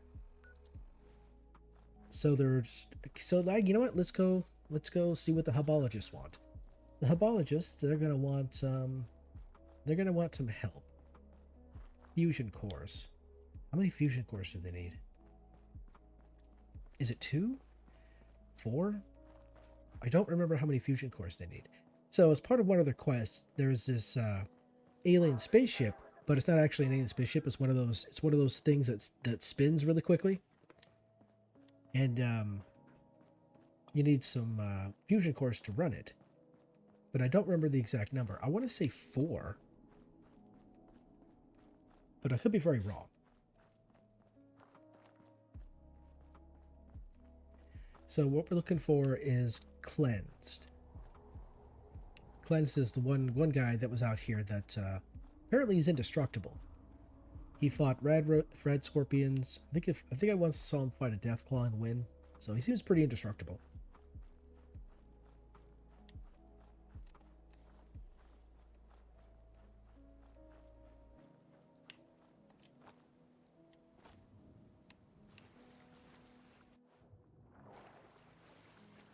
Huh, are all the animals really gone? Huh, I guess so. So here's the hubologist camp right here. Cleanse, he's on the road. He's on the road further down that way. I think we actually have to talk to him to kick off this particular quest line.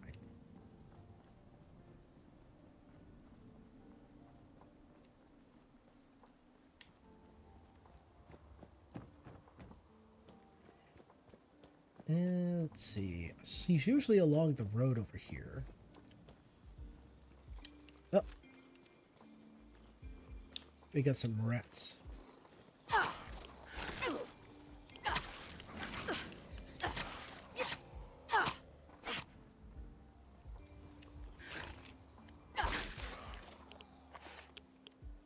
have an infection. That's not good. And I'm about to be effectively out of... Yeah, I'm about to be effectively out of antibiotics. No, see, there he is.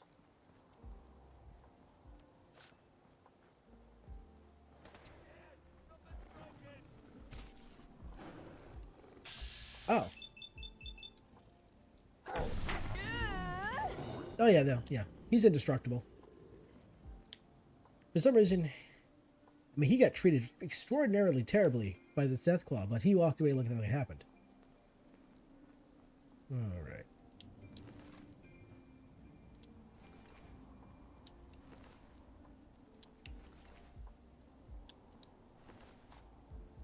The test. Let's see here. Is it actually just a... Okay, yeah, I think that's one of those tests that are... One of those holotapes that are kind of... require... Oh, there we go. Alright, my guy, talk to me. Hey. Excuse me, gentle ma'am. Gentle Are ma'am. you happy? Truly happy? Be fairly wary of anybody promising happiness. Of course not. Irradiated monsters are constantly trying to kill me. Of course not. Irradiated monsters are constantly trying to kill me. I may be able to help you. I can show you the path to true happiness. The path to enlightenment through hubology. It can relieve you of your burdens, help you find the true happiness you so desperately want. It can also unlock the true potential of your mind, giving you great mental powers. So he did not at all listen to anything I said.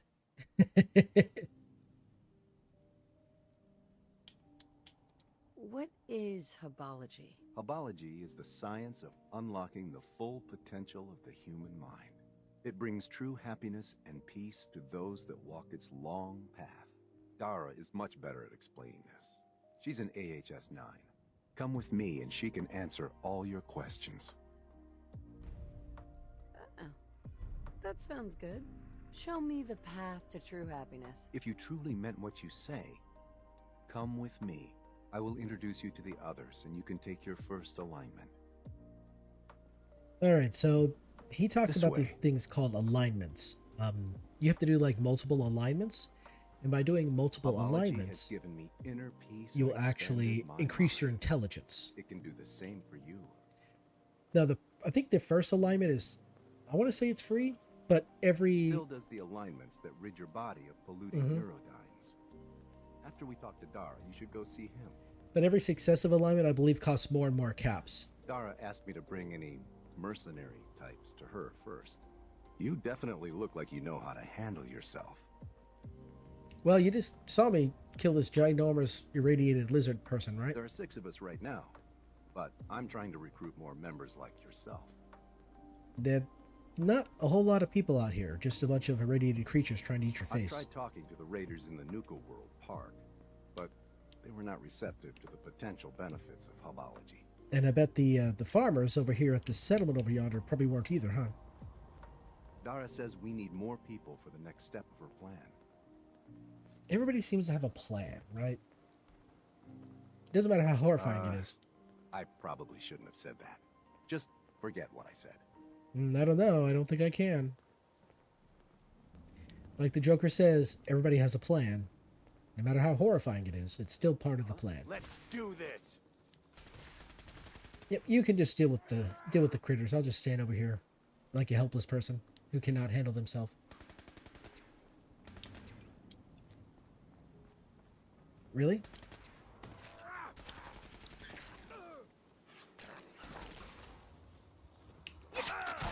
Oh. Whoops.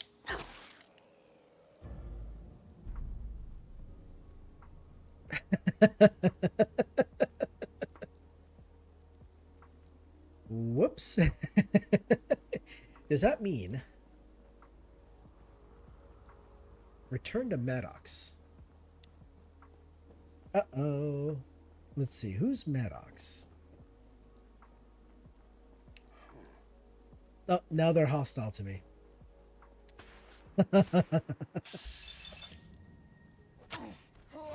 Well, darn it.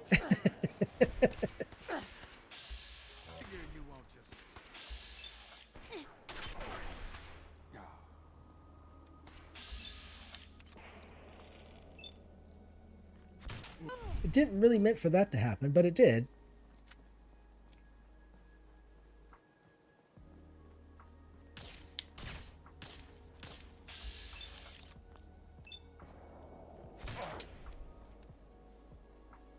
Well. I ain't letting you get me. Sorry, Phil. I don't think you have a choice. Well, did not actually mean to kill the guy. So yeah, they would have had me sit in this chair here and then do some kind of magical nonsense with the terminal to enlighten me. Basically, what it does is it just increases your intelligence each time. You know, like in New Vegas, you could go talk to the lady at like the clinic, and you can get these implants that will boost your special stats. Same difference here, except instead of it basically depends on how much money you have on you. The more money for every time you want to increase your intelligence, you have to put out more money. I do believe it's been a while, but I think there's 9 or 10 different levels to it. So you could do that. Now, obviously, because I accidentally killed Cleansed, that's no longer doable anymore. And because Dara is now dead, we can no longer actually go to the spaceship. You know what? Let's have a look. Let's see if Dara has the thing. Okay, no, she doesn't. So Dara was the one that was going to take us and ask us to go get spacesuits. and she's the one with the quest. They would want us to go once we do the alignment for free, I guess, the one alignment, and then we would have a quest to go and collect these spacesuits. And I think you need like 5 of them, 5 or 6, something like that. I could be wrong. I could be misremembering the quantity, the amount exactly. But once you could collect them, you would have to go back to like you would have to go to each of the different sections of the park and collect a suit, and then you bring them back to her, and then everybody gets dressed up in the spacesuits, and then they all go to the actual not the graveyard, but the junkyard, and you battle your way through the junkyard, and then you get to the actual spaceship ride, and then she's going to ask to get fusion cores and put them into the actual spaceship itself. Now, if you get the exact number of fusion cores that she asks, then you get the reward. You'll get the alien blaster and the alien blaster rounds.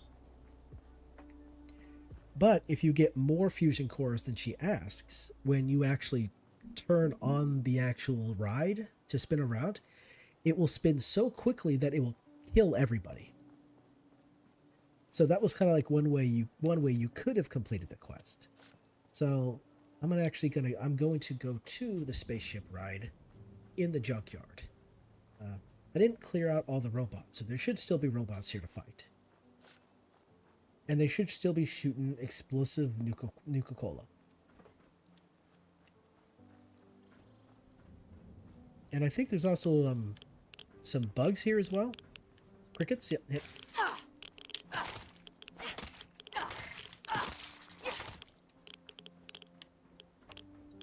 So robots and bugs. That's pretty much the... Here we got ants.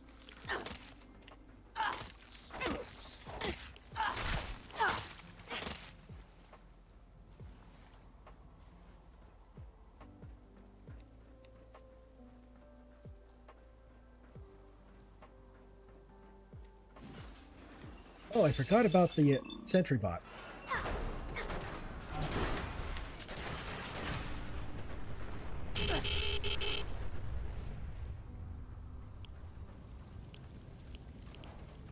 Ooh, a plasma katana. And it's tier 5. Let's have a look at this thing. Okay. Ignores target's damage and any resistance. Nice. It's got penetrating. That's what the legendary effect is. Tier 5, so it does some, yeah, it's decent damage.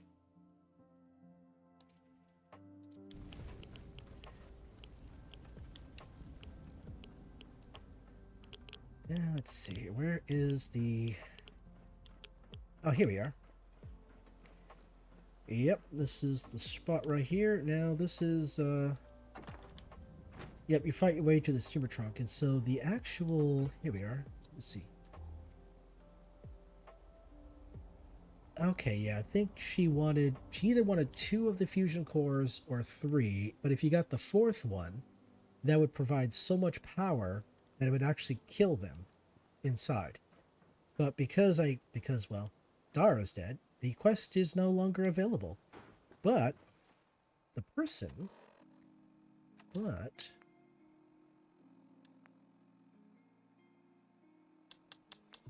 What was the name of the guy? Is it part of the miscellaneous section?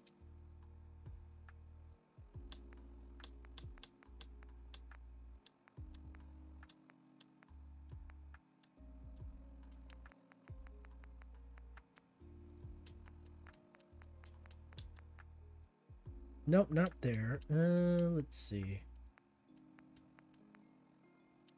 Quite a lot of these. Okay, that's not the one. No.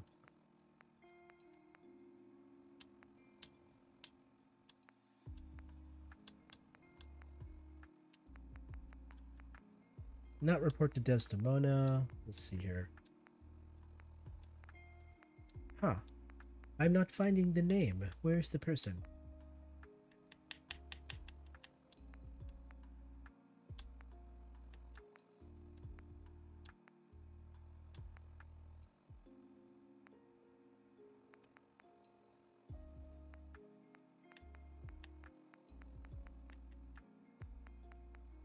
Huh. I forgot who they wants me to return to. Darn it. Well, yep. Accidentally did the thing. Oh, and I'm getting exploded upon. That's not cool. Alright, let's get out of here so we don't blow up horribly. Should be able to just jump out this way, right? Yeah, there we go. So yeah, did not mean to kill the guy, but unfortunately I don't want to lose all that Oh. This is now a free fire zone. Sorry, you're gonna pay for that fire. Nothing's for free around here. You're gonna pay for it. As I was gonna say before I got shot at by a robot. Over here, so I mentioned the star cores. Those are things, right? So earlier, one of the locations you get star cores over here. Now there's a chance, a possibility, that this star core over here would have. Okay, it didn't. Okay, so there's a chance that this particular location will actually respawn a star core after a period of time, and you could end up with more than 35 star cores. You could end up like 36. This is the only spot that I know of that actually causes that actually respawn a star core. Okay, well, I mean, I was gonna do those quests, but yeah, you know what? Whatever. I should have backed away before swinging the actual weapon. I didn't actually think that I would kill the guy. But no, I was wrong. He's not indestructible. I was wrong. Okay. Okay, so we've essentially completed all the quests we can now. I imagine I can use console controls to bring Cleanse back, but that might actually break the sequence. Because there's some quests you can do out of order, and there's other quests that if you do out of order, you break the sequence and then bad things happen, and you can't progress any further in those quests at all. For example, in hello.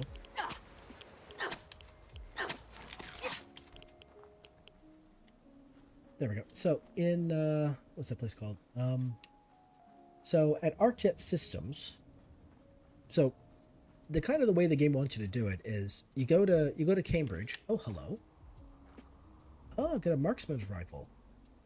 Oh, interesting. Yeah, this weapon right here is right out of New Vegas. Interesting. So I wonder what happened to this guy. Was he trying to bury her when the bombs dropped and he just didn't succeed? I was curious. Anyway, so as I got distracted, I'm very easily distracted in this game. So as the game wants you to do, as Bethesda wants you to do it, they want you to go to Cambridge Police Department, excuse me, and help Paladin Danse fight the ghouls. And then you talk to him, and then you'll go on the introductory quest to join the Brotherhood of Steel. And he'll take you over to ArcJet Systems, and then he'll take you through the entirety of ArcJet, and you'll get a hold of the deep range transmitter, as well as, there's actually a fat man in there too, but it requires a little bit of getting to. I do have a video on it. I do have a video on the location, and I also have a video on how to break the quest in that location. I would suggest not doing it because, well, if you break it, you won't be able to join the Brotherhood of Steel. And that's just the normal. So you just go through the entirety of ArcJet with Paladins, and you're set. But you can use the power armor, like I mentioned earlier. You can use the power armor to get past the display case, where there's a door. There's a broken door in the entryway, in the entrance of ArcJet, and you can use the power armor to get past that. Then you can continue into the next rooms until you get to the terminal that you need to actually reset the password. There's a door that's sealed shut, and you need to open it using the terminal. But you can't get in the terminal because you need a password, and you don't have the password because it's not anywhere in the room. So you have to go to another terminal near a wall to actually reset the password. You'll get a new password, and then you can use that to access the terminal, which then allows you to open the door. And by doing that, you can progress through with Paladin Danse. But if you get past the broken door in the reception area, and you go into that next room, and Paladin Danse is not with you, if you reset the password and then access the terminal to open the door to proceed further, Paladin Dance will just magically appear in the room. And by doing that very thing, you actually sequence break the quest line. So you can still progress through the game. You can still progress through Arcjet with Paladin Dance as he is. But the funny thing is, once you actually get done clearing out Arcjet and you get his weapon, if you head back to the Cambridge Police Department, everything's broken. Paladin Dance is there, Rise is there, Halen is there. But because you did things, because you broke the sequence for that quest line, there's no interacting with them. You can't talk to them. You won't be able to join them. I'm not even certain you can actually get inside the actual building itself. Maybe you can. I did not actually test that. I'll have to try that here. I guess I think I'll have to try that just to see if that's the case. But because usually when you join the Brotherhood of Steel, you would go through the door and inside, and then Paladin Dance and all of them will be inside. And you talk there. But when I got to the actual exterior of the police department, they were all standing outside, and no matter how much times I tried to interact with any of them, they wouldn't respond with anything other than like pre-canned or pre-recorded lines. So it kind of breaks it. You may not be able to join the Brotherhood of Steel by doing it that way. But yeah, like I said, I have a video on that as well. But fun things like that. There's just sometimes I had like little questions in my head, like what if I do X? So using a power armor exploit can actually interrupt and break some quests in the game. No. Alright, so pretty much done all the things. We got all the magazines, collected all of the power cores, star cores, excuse me. We did all the quests that were available to us here, other than the ones that I absolutely just busted. Let's see. Yeah, collected the magazines, did the quests, searched all the secret areas, collect medallions. Yeah, I guess the last thing to do would be to talk to this person out here. Past Bethesda did some pretty cool things. Had done some pretty cool things. They made some really cool games. And they actually pretty much really liked their they appeared to really like their player base. And in let's say for example in Skyrim, there's actually a character in Skyrim named Eric. He lives out in Rorikstead, and his dad is what's his dad's name? I forget his name. Anyway, he's the guy that runs the inn in Rorikstead. Well, Eric wants to be an adventurer like the Dragonborn. But, of course, his dad's like, no, it's dangerous. I don't want you getting hurt. You don't know what you're getting yourself into.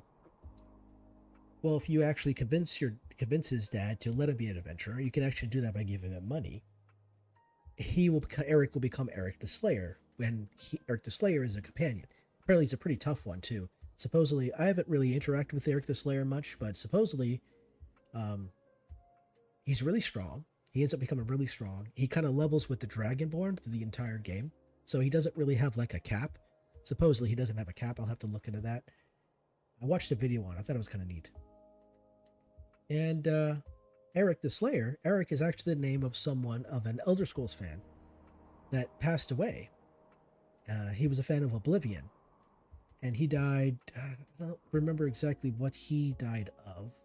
But he passed. And because he was a big fan, Bethesda decided to kind of immortalize Eric the Slayer, Eric, as a character in Skyrim. So Bethesda has done cool things like that. And another cool thing and Bethesda has also done the same thing with Evan here. Evan was also a Bethesda fan. He was a fan of Fallout 3, excuse me. And but Evan unfortunately got cancer. And Evan's older brother, I guess, wrote letters and interacted with Bethesda quite a bit, and Bethesda decided to actually put Evan in the game. And he put him here in the DLC in Nuka World. And so every single time that I before I leave Nuka World, I drop in to say hi to Evan. Excuse me. Well, hey there.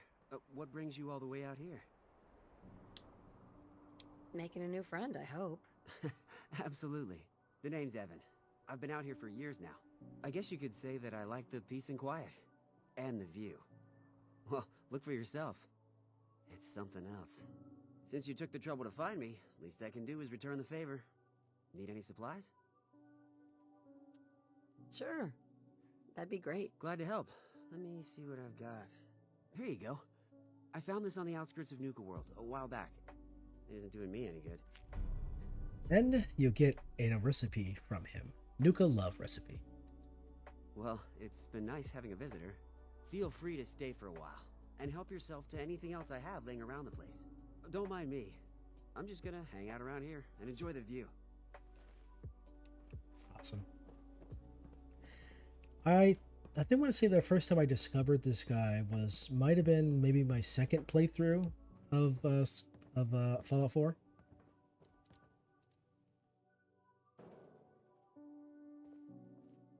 Oh, speaking of which, time to get some sleep. And then I looked into Evan because I didn't know. It was just kind of weird to have just a random NPC out in the world. You know, usually NPCs kind of have some kind of purpose in the world. But I was just curious as to what Evan's purpose was, other than maybe to give me, the Nuka-Cola recipe, a Nuka recipe.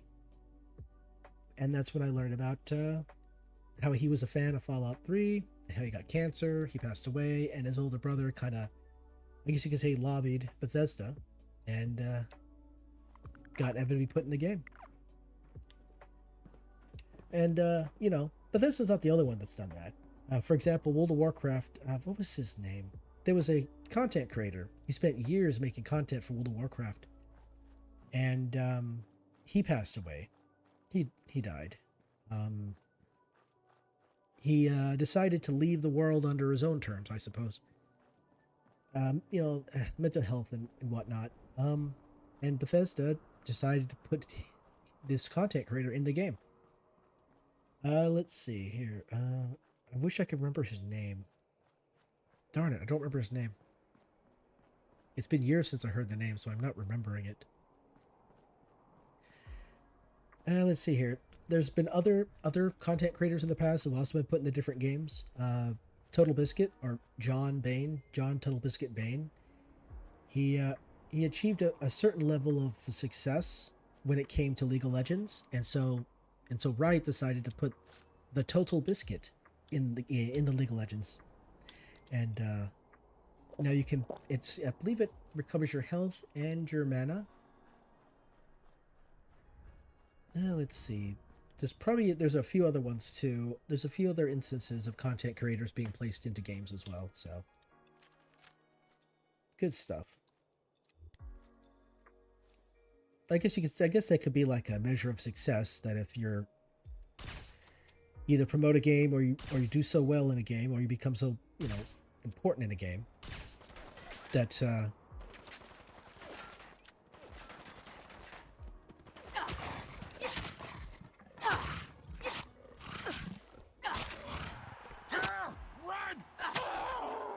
How you doing?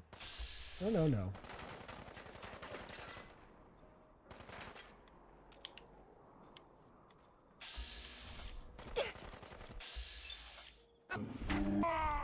There you go.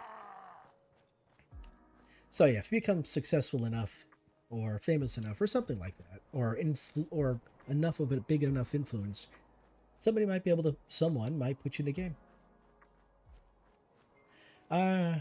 I just don't know if that's so much of a thing anymore. Maybe there are probably plenty of games out there with people in them that were put in there because of something they had done. That'd be one way of like immortalizing yourself, I suppose. Let's see here. I'm carrying a whole lot of stuff, so I'm gonna have to remove some of that stuff.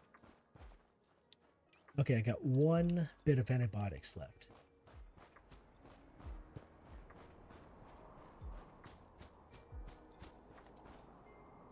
Let's see, where is the...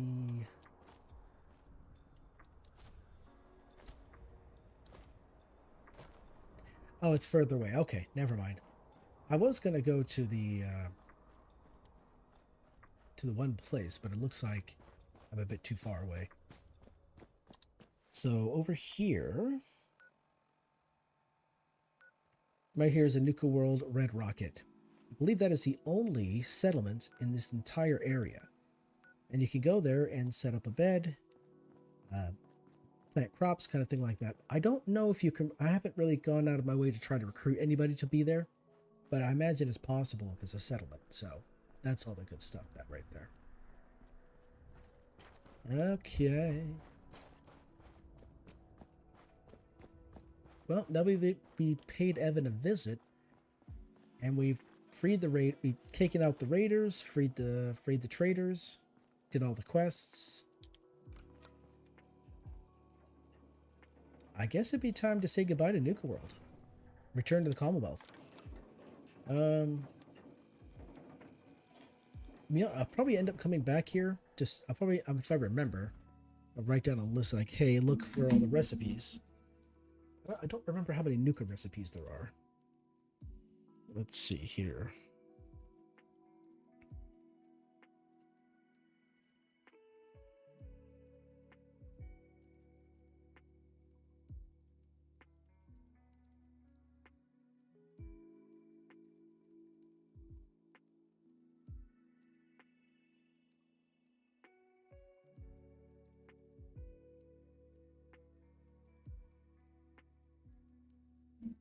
Hopefully I remember to do that.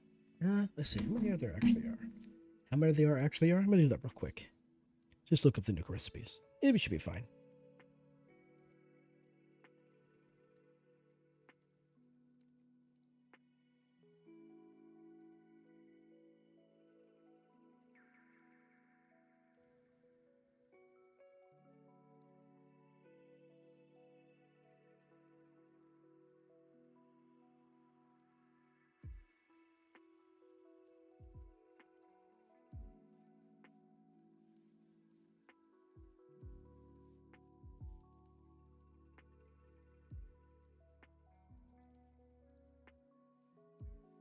How many are there? I don't even remember.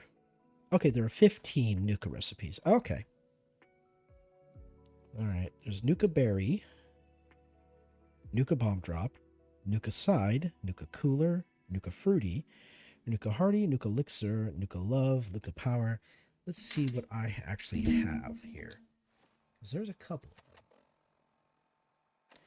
Unless, of course...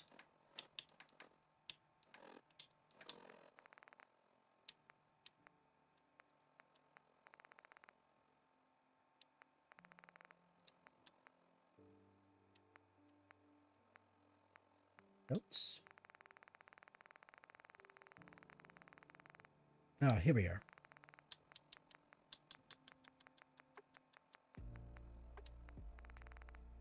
All right, so we got Nuka 1, 2, 3, 4, 5, 6, 7, 8, 9, 10, 11, 12. Okay, I got 12, so that means I'm missing 3 of them. Okay, let's see here. Which ones do I do not have? Let's see.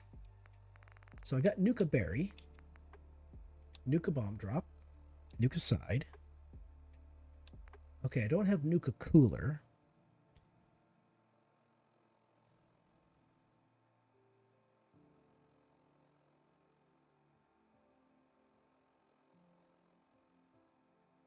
Oh, okay.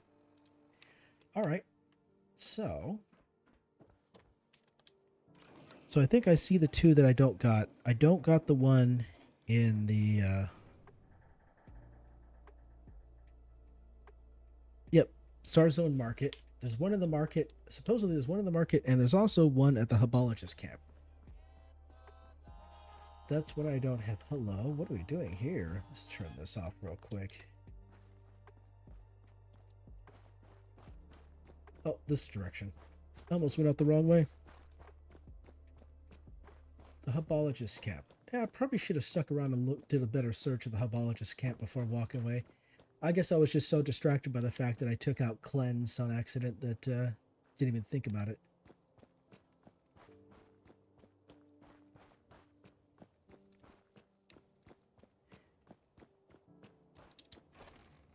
All right, so supposedly it's on on a newsstand in the Star Market.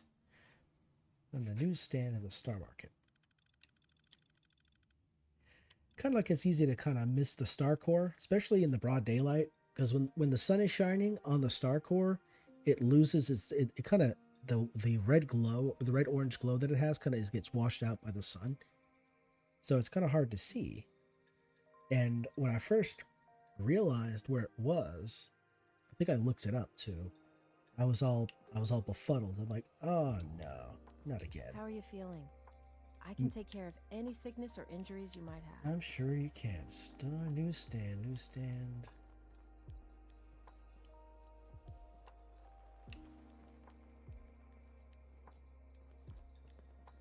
So I'm just gonna look around the outside here.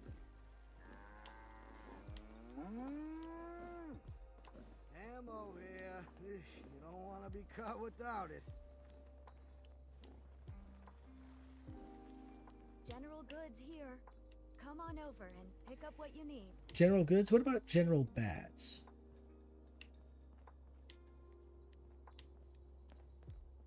The guy selling chems is a little off. Of course he is. He's probably on the chems. I mean, you're not supposed to, like, you're not supposed to use your supply. That's my understanding. At least that's what the movies have taught me, right? Don't get high on your own supply. Supplies of all kind for your journeys across the Commonwealth. Came a long way to see this place. Looking to chill out or get fired up? Either way, I am... Sure, I'm here to trade, but I'm not letting my guard down for a second. No. I don't expect you to. Wait a second. Okay, I'm losing my mind here.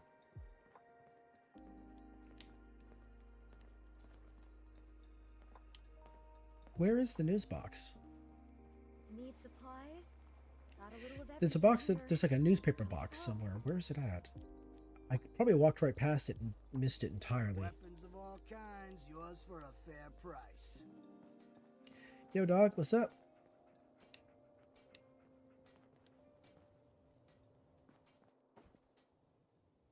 Ooh, combat armor.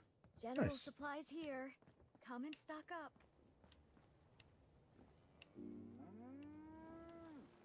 Not looking for trouble. Just some good deals. Right. Huh.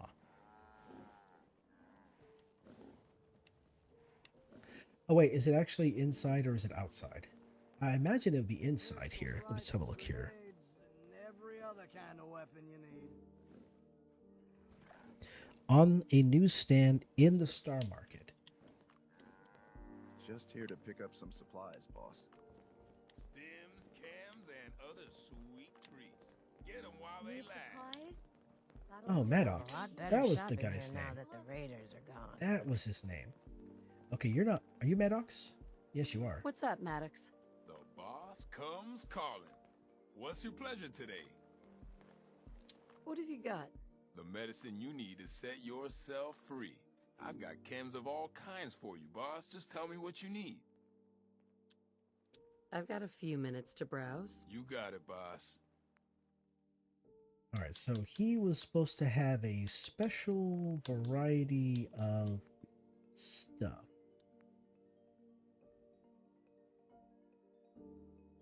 I don't seize it.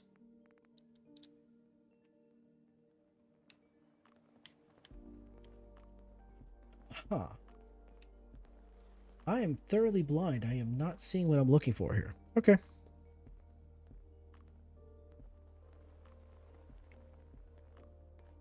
Feeling down? I got your pickup right. Where are you at?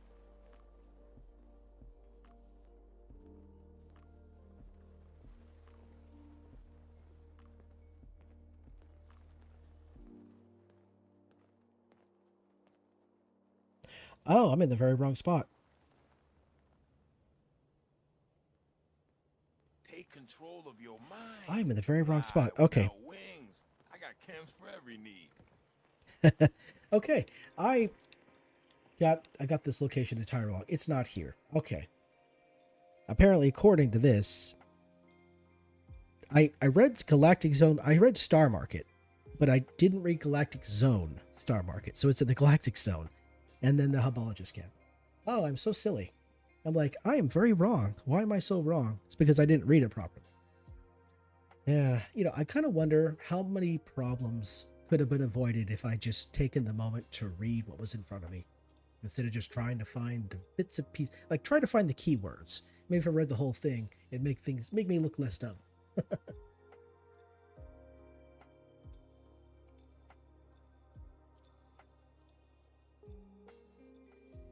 And it goes to show, that I don't need help looking stupid. I can do it myself.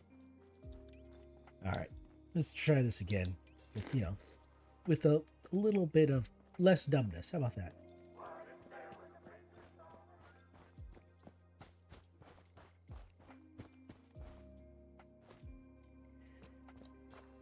Alright, well, since it's broad daylight, I don't really need to have the light on, so we'll just kind of go this way.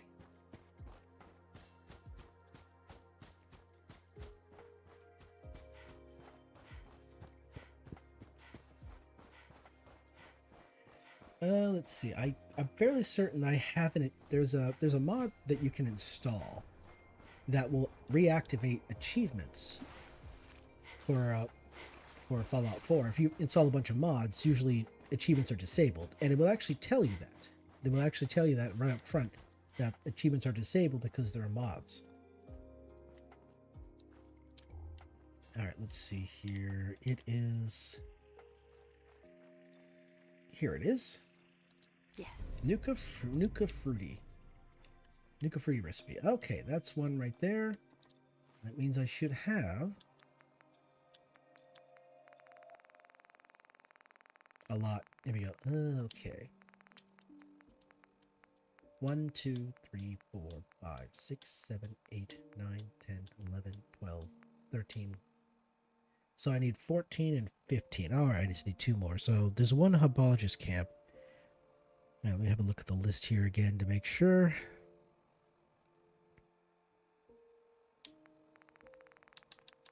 So I got Nuka Berry. Let's see where we at here. Nuka Berry, Nuka Bomb Drop, Nuka Side. Okay, got Nuka Fruity. See, Nuka Hardy. Nuka Elixir. Nuka Love. Nuka Power. Oh, wait a second. Yep, Nuka Power. Nuka Punch. Nuka Ray. Nuka Rush. Ah, okay, so I need Nuka Sunshine.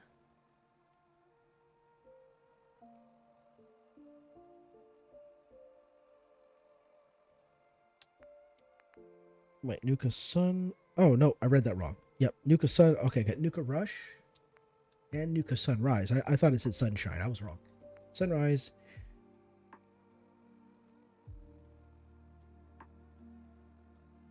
Wait, where's Nuka Extreme?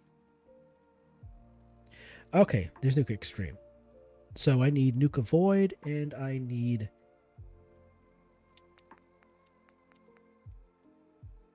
Nuka Void and I need Nuka Cooler. Nuka Void and Nuka Cooler. And Nuka Void is where? Okay, Interstellar Theater. So they're both in the Galactic Zone. Okay, brilliant. So, all right, cool. All right, back to the Nuka Zone. I probably should...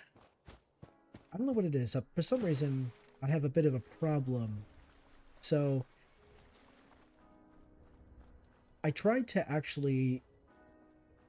So since I use Nexus Mod's launcher, I figured I could just switch to the default, because right now I'm on the mod profile. I can switch to the default profile and then play the game. And then, open up the non-modded version of the game. But for some reason... Wait, hold up. What's going on over here? Oh, the operator. Yeah, you guys are... Just go ahead and take him down. I don't care. So yeah, I tried to open the non-modded version of the game, and it crashed. And I haven't really quite figured out how to fix that, because I'm not that well versed in the whole modding thing, or how to make things work. And so I actually tried to install... so there's the Steam version of the game, right? That's the one I'm using. But Xbox has their kind of version of the game, and I use the Xbox launcher on my PC to launch the version of the game. But that also crashes. So there's something going on there. I'm not too sure how to get that to work. I'm gonna try later to go in and maybe use the executable that's in the actual file for the Xbox version of the game, because it's going to be in a different location, so it should have a different executable. Maybe I might be able to open it in a different game. I don't know if there's some kind of conflict with the actual Nexus mod manager that's causing the crash, but that's what I'm going to try to do. All right, so who's fighting who? We got Gunners fighting. Who are we fighting here? Let's see if I can avoid getting seen.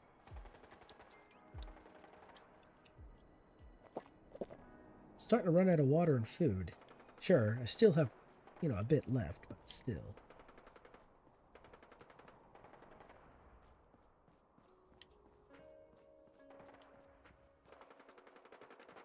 Looks like I was avoid being seen. Good, good, good.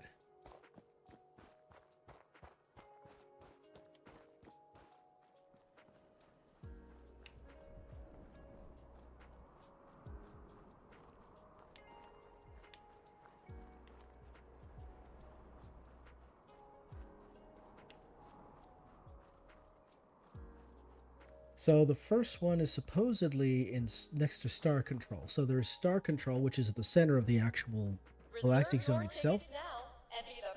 And there's supposed to be a newsstand, or like a newsstand display next to it that allows me to... So let's see if we can actually find it without having to look it up again.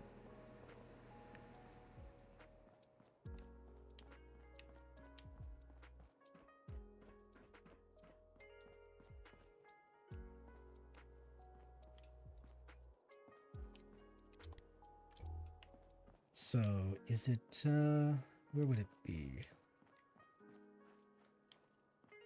There's a display.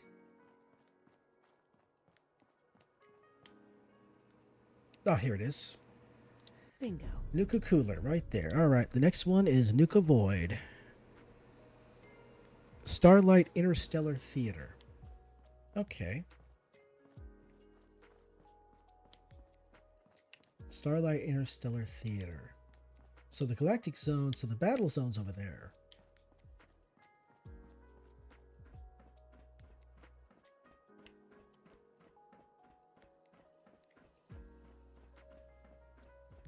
So here's Nuka Galaxy right over here.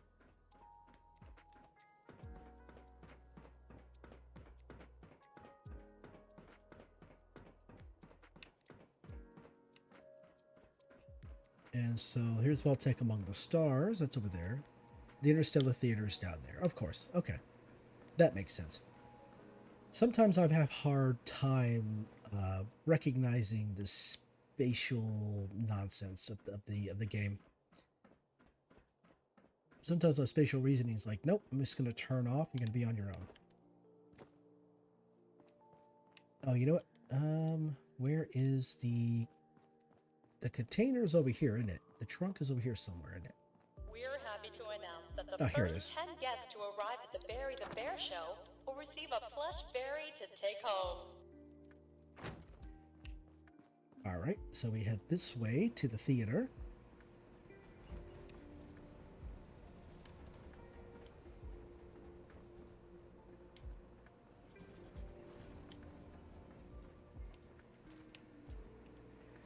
I imagine... Let's see here.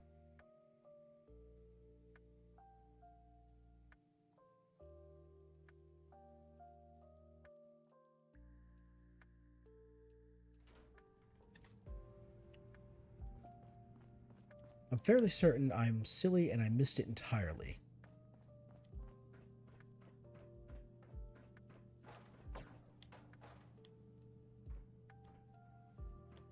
Yes, I did. Right here. Nice. All right. Nuka Void recipe. Brilliant. Okay, so that's all of them, it looks like.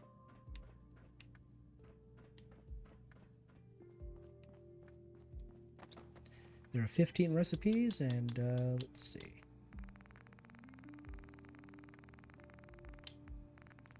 One, 2, 3, 4, 5, 6, 7, 8, 9, 10, 11, 12, 13, 14, 15. Yep, all 15 recipes. Brilliant. Now, which one... I'm kind of curious. Which one of these has the most healing potential?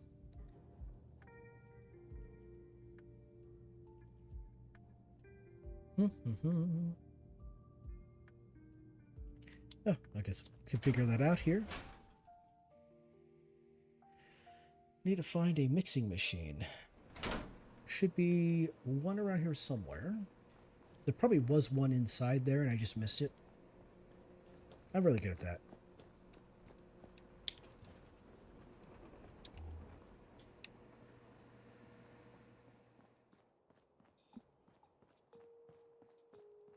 There we are. So, let's start crafting. Soda mixes. Let's see.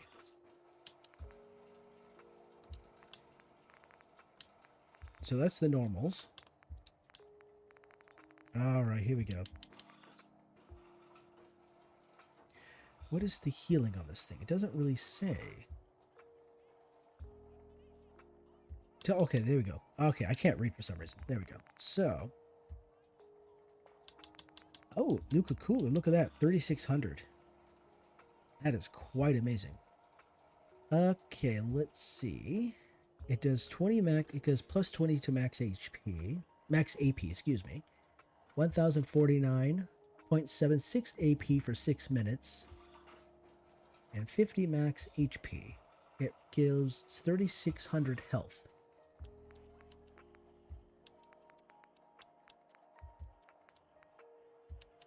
Nuka Ray and Nuka Rush both give just under 1,000. The Nuka Extreme takes away a bunch of your rats. That's very cool.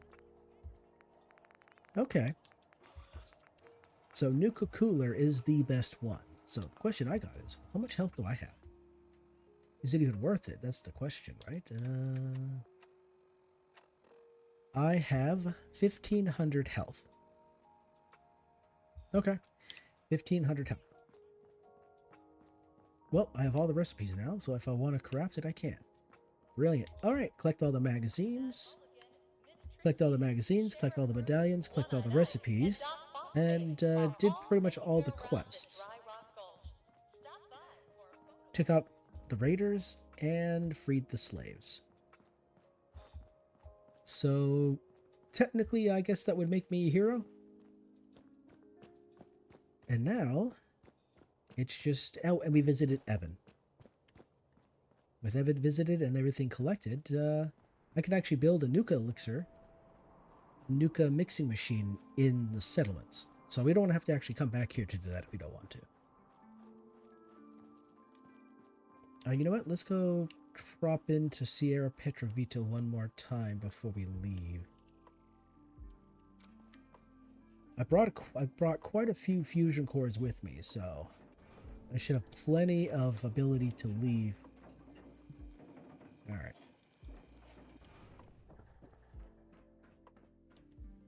This right here, this power armor can stay here. But I will be taking the quantum power armor with me. So let me get with some fusion cores here.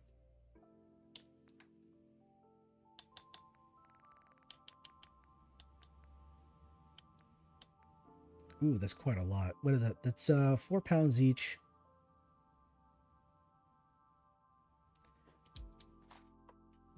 Ooh, okay.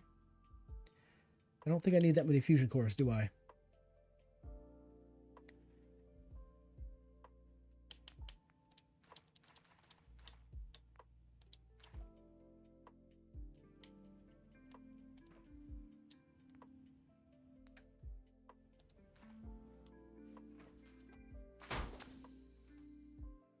Entree.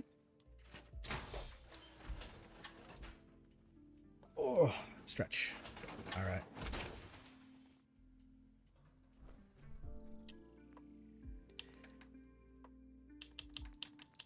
I have a whole bunch of things I don't really need. Let's see. The food, get the water. Look at that. 50 Nuka-Cola Quantums. I don't need that many. Because I'm going to take the ice cold. 2,500. See, I got... Yeah, look at that. Oh, man. Let's see here.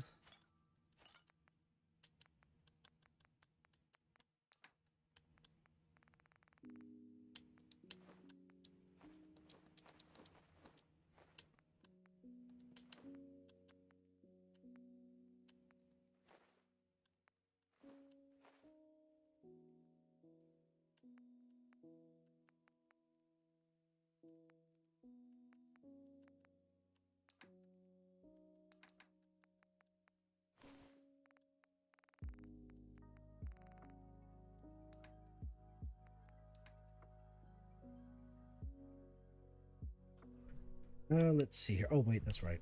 I'm so silly.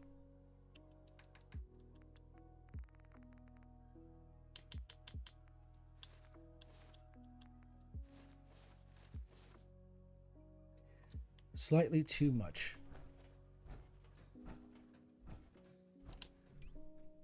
All right, so what we're going to do here is food, grilled red stag.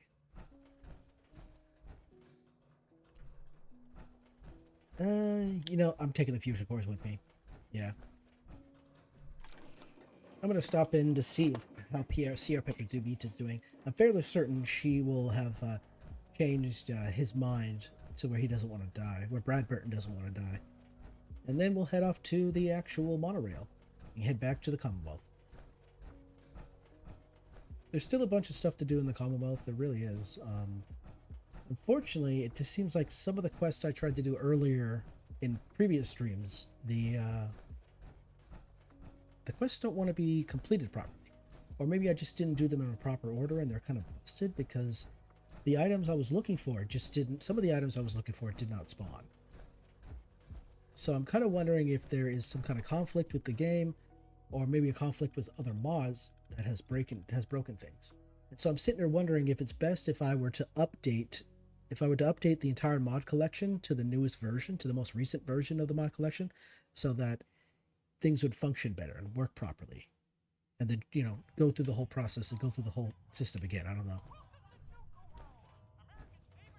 Oh, now I'm slowed down. What the heck?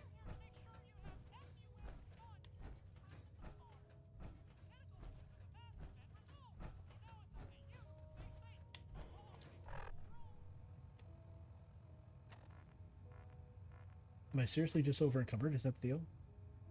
Yeah, by like 10 pounds. Okay.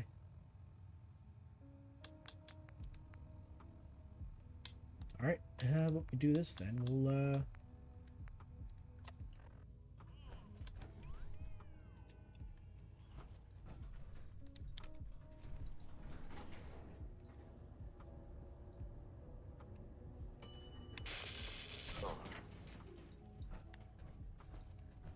I wonder why this brag stag is supposed to last a long time. Why did it not last a long time?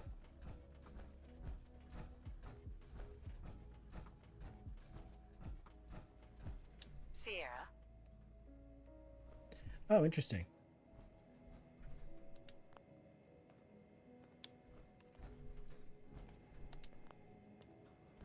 Huh, okay, well, let me interact. I can still shut off the power, it looks like. Huh. I wonder what the story is. Okay. Maybe the mod collection messed with it in some way. Because usually, like, if there's some funkiness going on, the mod collection gives NPCs that particular dialogue that has no voiceover. And there are some quests that are not voiced at all. So you'll see the words, but you won't. There's no sound. And it could be that, or there could be an audio bug with it, and the audio is just not working properly. I mean, this is technically the first. This is the first Fallout game that was had a voiced main character, a voiced player character. All the other ones were silent protagonists. So, okay. We get all the things. Time to go. I'll probably end up returning here in the future, maybe. I don't know.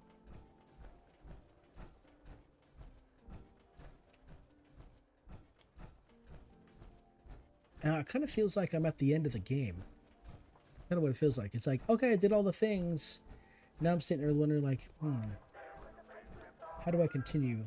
How do I continue forth? I hadn't actually thought ahead of this particular point. I mean, there are, excuse me, there are quests to do that are added by both the collection and by the game itself. Suppose I could do those. Oh, we're raining. Oh, it's a rainy sadness. The rainy sadness, it's the ending of the game. I wonder what else there is. There's quite a bit of exploring I could do. That's the thing I could do. I could start a whole new game. I could start a whole new game and just start slowly and excruciatingly going through all the content, but I don't think that would be too. I don't think that'd be too exciting, to be honest. Other than just, all I'd be doing is just showing off the differences between the base game and this game. So, well, anyway. Please stand clear of the doors. Por favor, manténgase alejado. Poor flavor. We are now arriving at the station. Please be sure to collect any children and personal belongings before exiting the Nuka Express. Apparently, Nuka World doesn't want you abandoning your kids here. That seems kind of an interesting thing to know about.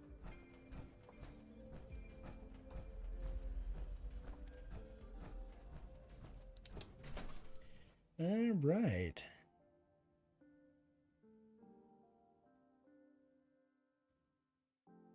So I guess the real challenge is, what am I going to yap about as I head back to Sanctuary Hills? Hey, Sanctuary Hills. I'm sorry. It's a Sanctuary. Sanctuary Hills. Sanctuary Hills.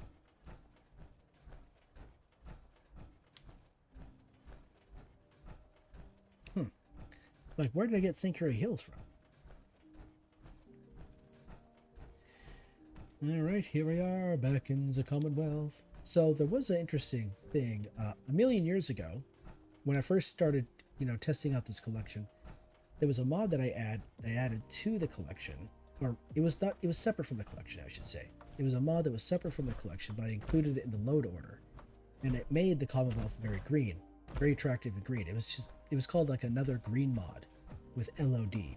LOD, I guess, is like it's a thing, but it caused an issue because it would prevent you from actually getting to any of the DLC locations outside of the Commonwealth. So it wouldn't let you go to Nuka World and it wouldn't let you go to Far Harbor. And so I had to uninstall the game, had to actually install the mod in order to actually cause it to work. And it did not negatively affect the actual the game. It did not negatively affect the save file, which is great. There's always the big concern that hello, hey, what's going on, big guy? What you got over here? Nice. It did not negatively affect the game, so I was able to still play it and everything and actually finish the game. But there's always the concern that I might accidentally break the game if I do the wrong thing. Let's think here for a moment. Oh, you know what?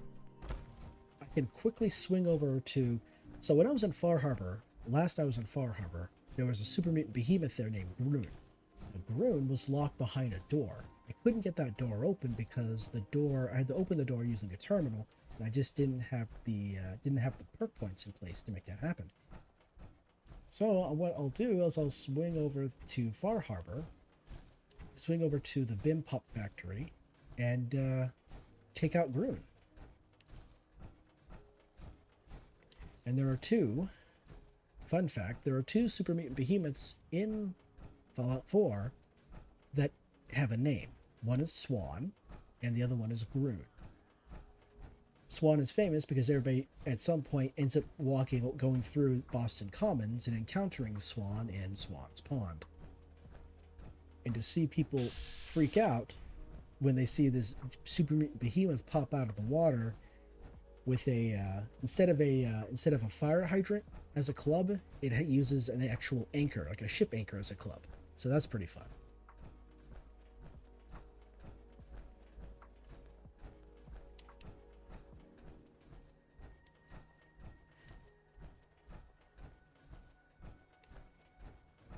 You know what?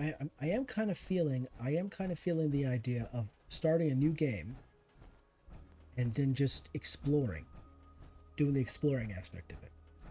But I do feel like it probably would be best for me, and probably best for the stability of the game, if I updated to the most recent version of the actual mod collection. Because I'm currently running on mod collection that's like 232 or something like that. It's a very old version, and I've noticed that there's a couple of issues with the collection. There's causes a bit of conflicts here and there. Carla.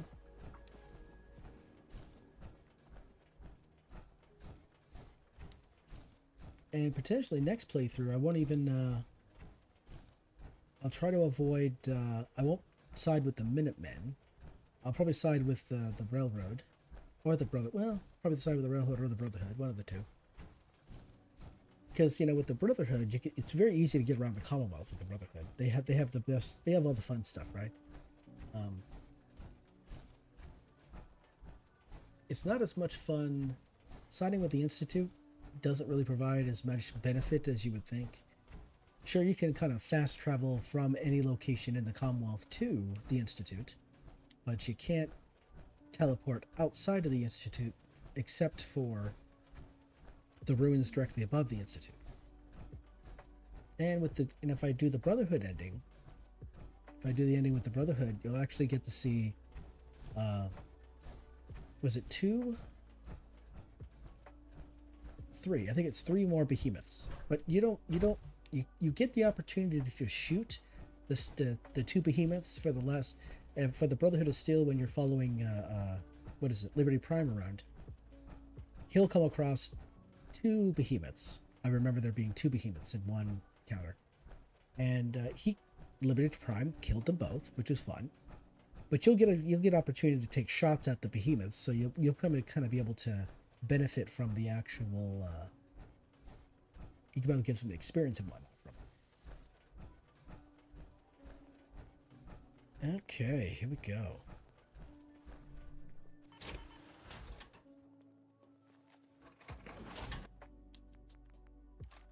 We're not gonna make very good time with you so loaded down.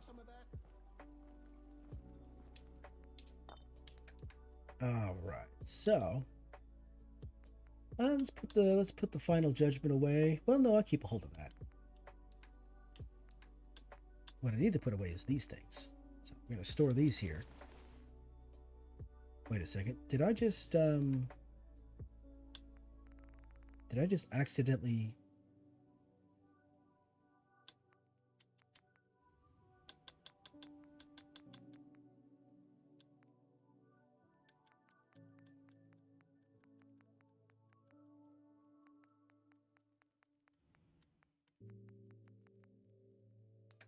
Marina Harmit.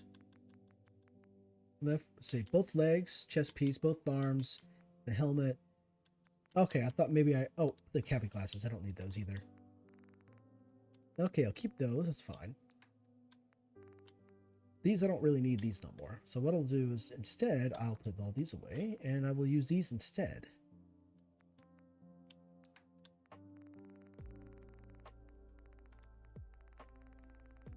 Man, there's a lot of these that have, some of these have carry weight. So let's see what I got here.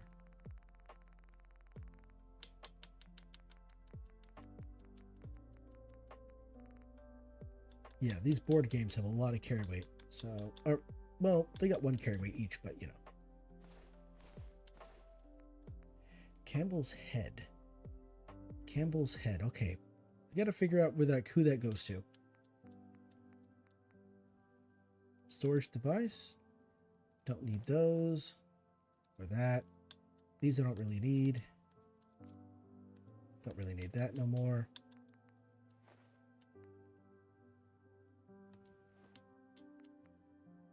Cybernetic pain inhibitor.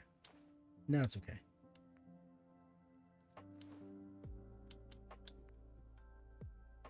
Oh, that's part of a quest. That's a pass card. Oh, I can't get rid of that.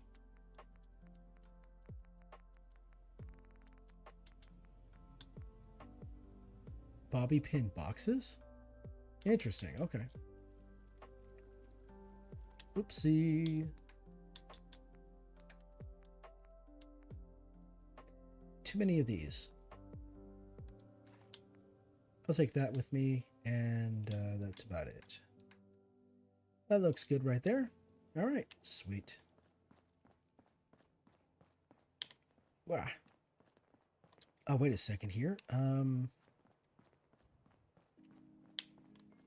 Man, I'm really in the way of everything right now. So let's go to frag grenades here. Artillery smoke grenade, vertibird signal grenade. Here we go. There we go. You're still alive? Oh, this raider's invisible.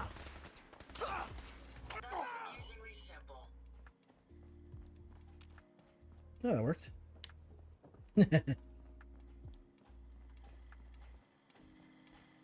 Jezebel, protecting the settlement, huh? Did not expect that from you.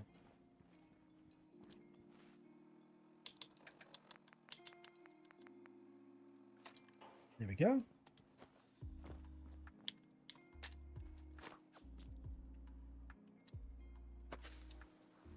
All right, time to head to, what is the closest location? Coastal Cottage? I think Coastal Cottage is probably the closest location. So I guess the real question is, which direction will the vertibird come from? Will it be from the south? The east, the west, the north? I'll laugh. I'm going to laugh if it's coming from the north, because there's nothing that way. There you are.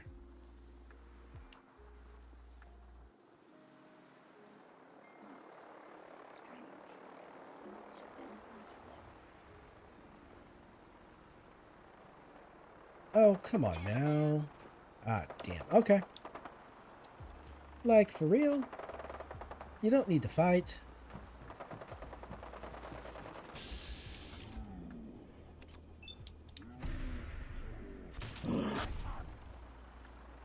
Are you done?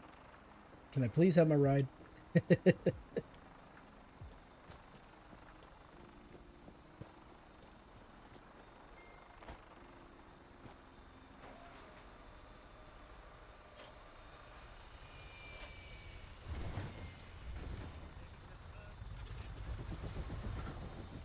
All right, so here we go. Time to go to the map. Here we go. So, oh, this way.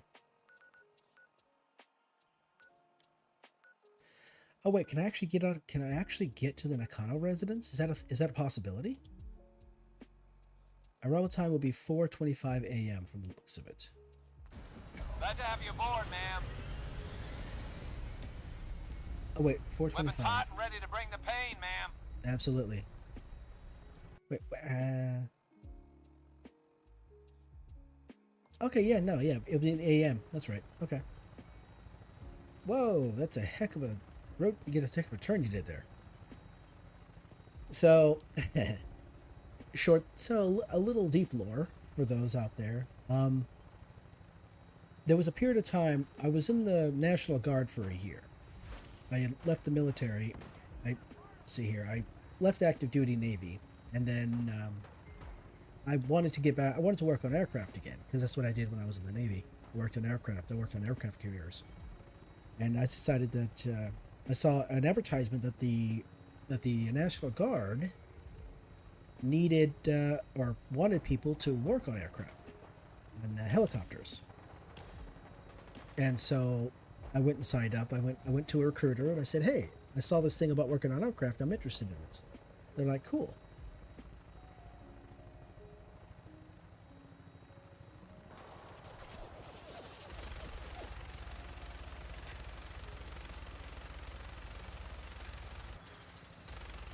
Darn it. Okay, too far away. Anyway, and so I signed up. They called it a try one. They called it a try one, and so for 1 year, 1 year alone, I didn't have to go through basic training again like that. I was given some reading materials so I could learn the ranks and everything like that. And then eventually, I got my uniform and all that stuff, and everything was great. And there was since I was an aircraft electrician in the Navy, what do they call it? What was it? Is it a 15F? I think that was what the MOS was. And I went off to be, work on helicopters. And of course, it was like, since it was the National Guard, it was 1 week in a month, 2 weeks a year kind of thing, right? And so every month for 1 weekend, for 2 days, for Saturday and Sunday, I would go off and do that thing there. And the interesting thing is, I kind of joined up right the unit. I joined the unit right as they came back from Afghanistan, so I didn't get deployed out to go anywhere.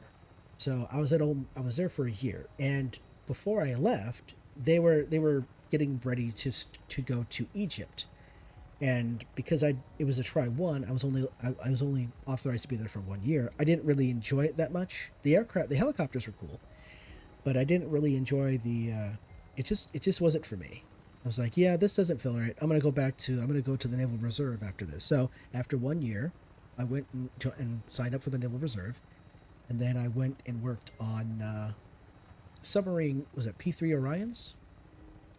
Submarine hunting aircraft. And that was pretty cool.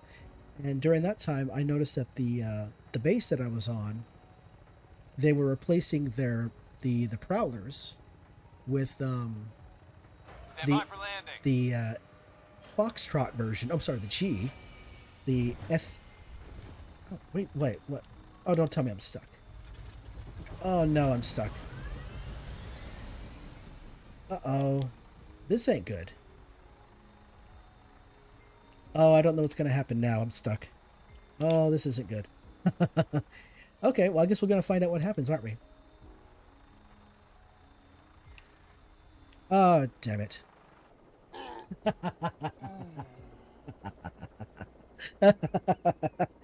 Okay, yeah, so I didn't sleep either. So I'm back in Nuka World. Let me guess. I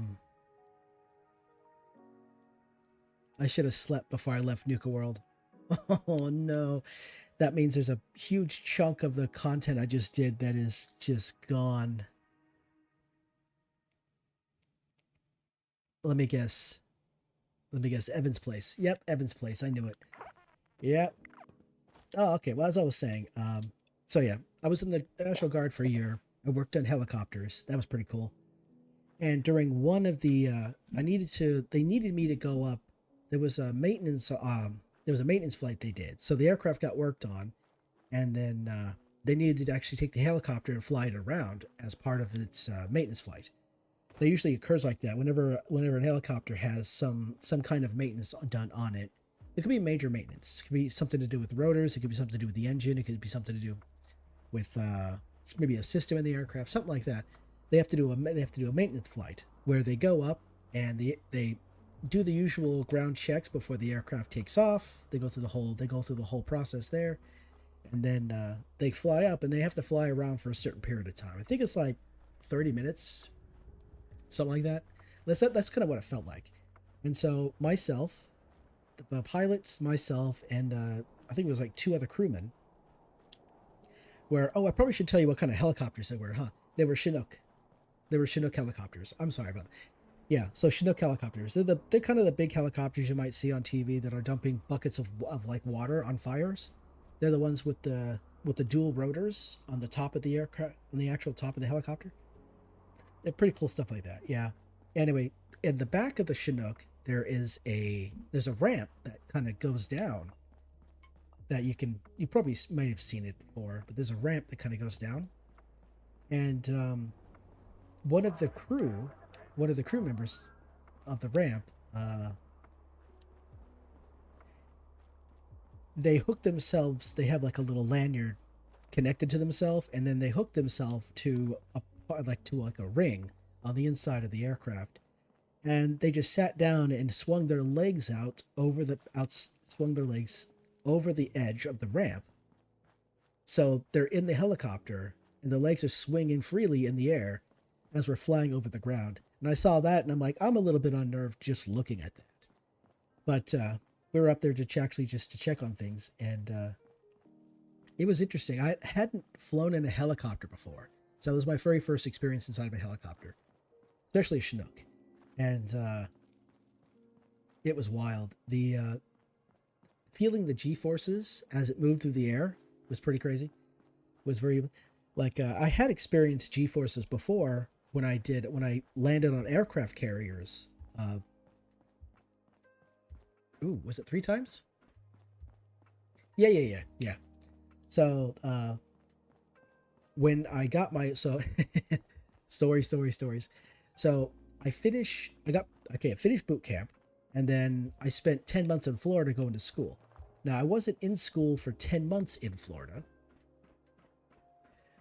but I spent 5 months attending school, but I had to wait like 5 months before to actually class up. And during those 5 months, I was part of barrack support. And so I finished school, and I get my orders, and it turns out that my command is actually on deployment in the Persian Gulf, on the USS Abraham Lincoln, and they're on deployment. So, and by the time I get out there, it'd be about halfway through the deployment. And this is before. Parents, don't forget to pick up your And this deployment, I would arrive halfway through the deployment.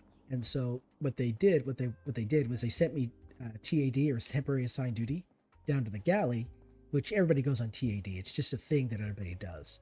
Sometimes if you're a bit of a screw up and you're kind of a screw up, you're a dummy, they'll send you TAD more often than not.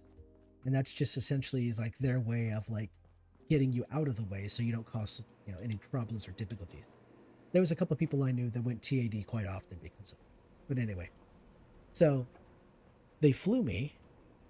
My squadron, my command's home base was in California, down in Lemoore, down in the air base down in Lemoore, South Lemoore, California, NES Lemoore. And so what they did is I went down there, and then I discovered, hey, they're off on cruise, and so I sat on there. I was on there for a week, doing some just small little bits of work, and then they sent me on my way. Yes. And they flew me out to Virginia, where I caught a MAC flight, and they flew me east instead of west. So they flew me east across the Atlantic, and the MAC flight stopped in Portugal, Italy. It stopped on an island. I think it was called Crete. It's not Tikrit, but I think it's just Crete. And then they flew it out to them. Then I landed in Bahrain, which there's an air base out there. And Bahrain is outside of, it's part of the United Arab Emirates, UAE. And it's like an island southwest of Saudi Arabia. So it's like right out there. It's like right out there in the middle of everything. And I had to wait in Bahrain for 3 days on the base. I wasn't allowed to leave the base, obviously.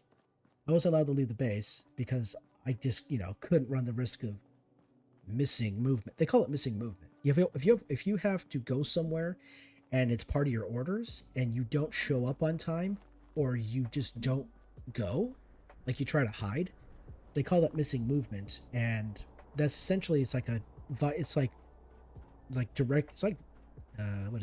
violating a direct order from the highest members of the U.S. military, that kind of thing. So it's not a good thing.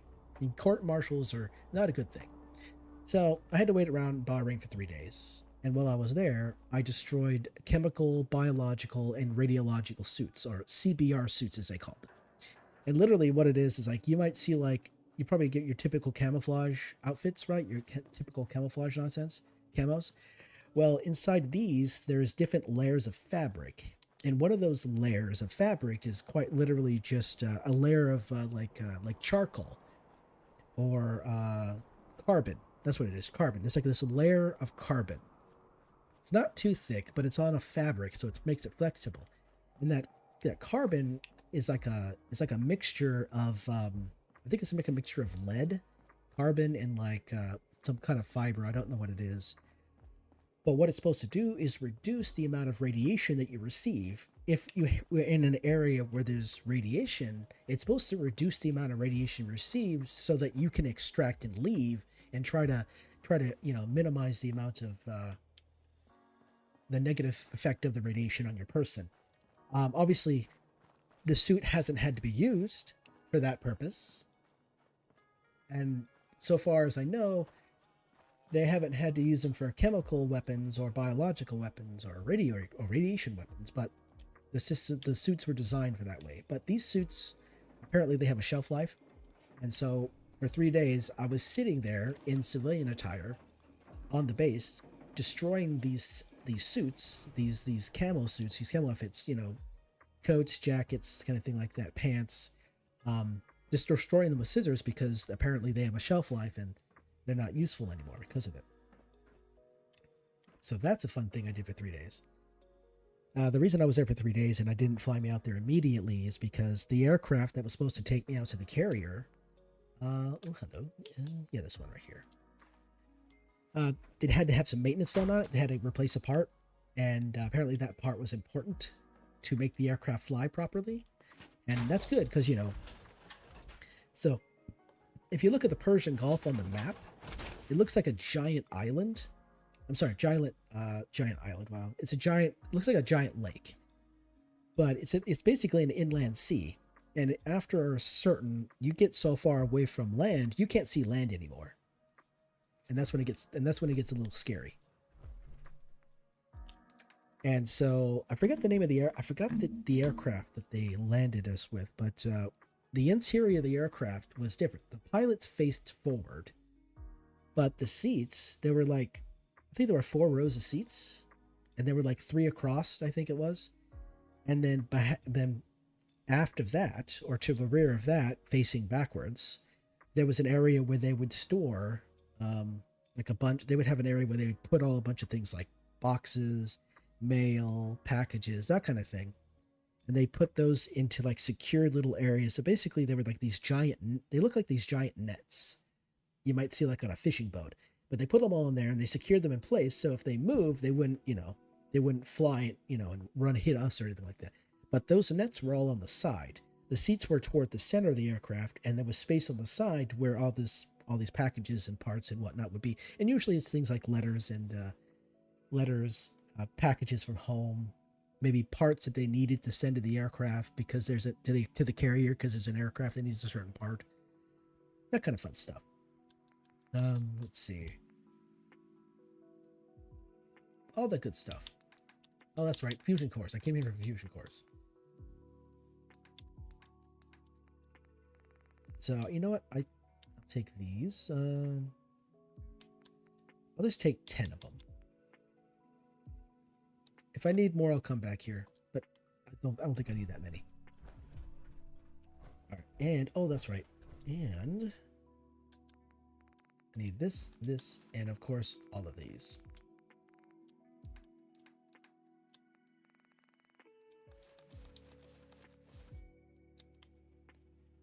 All right. So this time I will just straight up use the chems.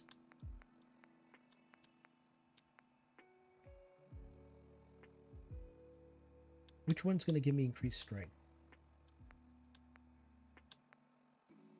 Okay, Psycho Buff's also going to give me strength too. Okay, good. So buff tats, buff out, buff tats, and Psycho Buff are all going to give me strength. All right, give me the strength. All right.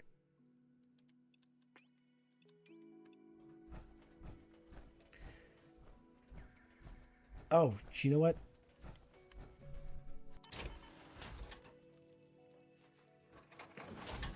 I'm doing it. I'm going to get my sleep on.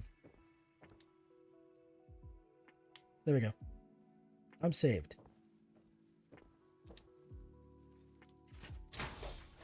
Okay.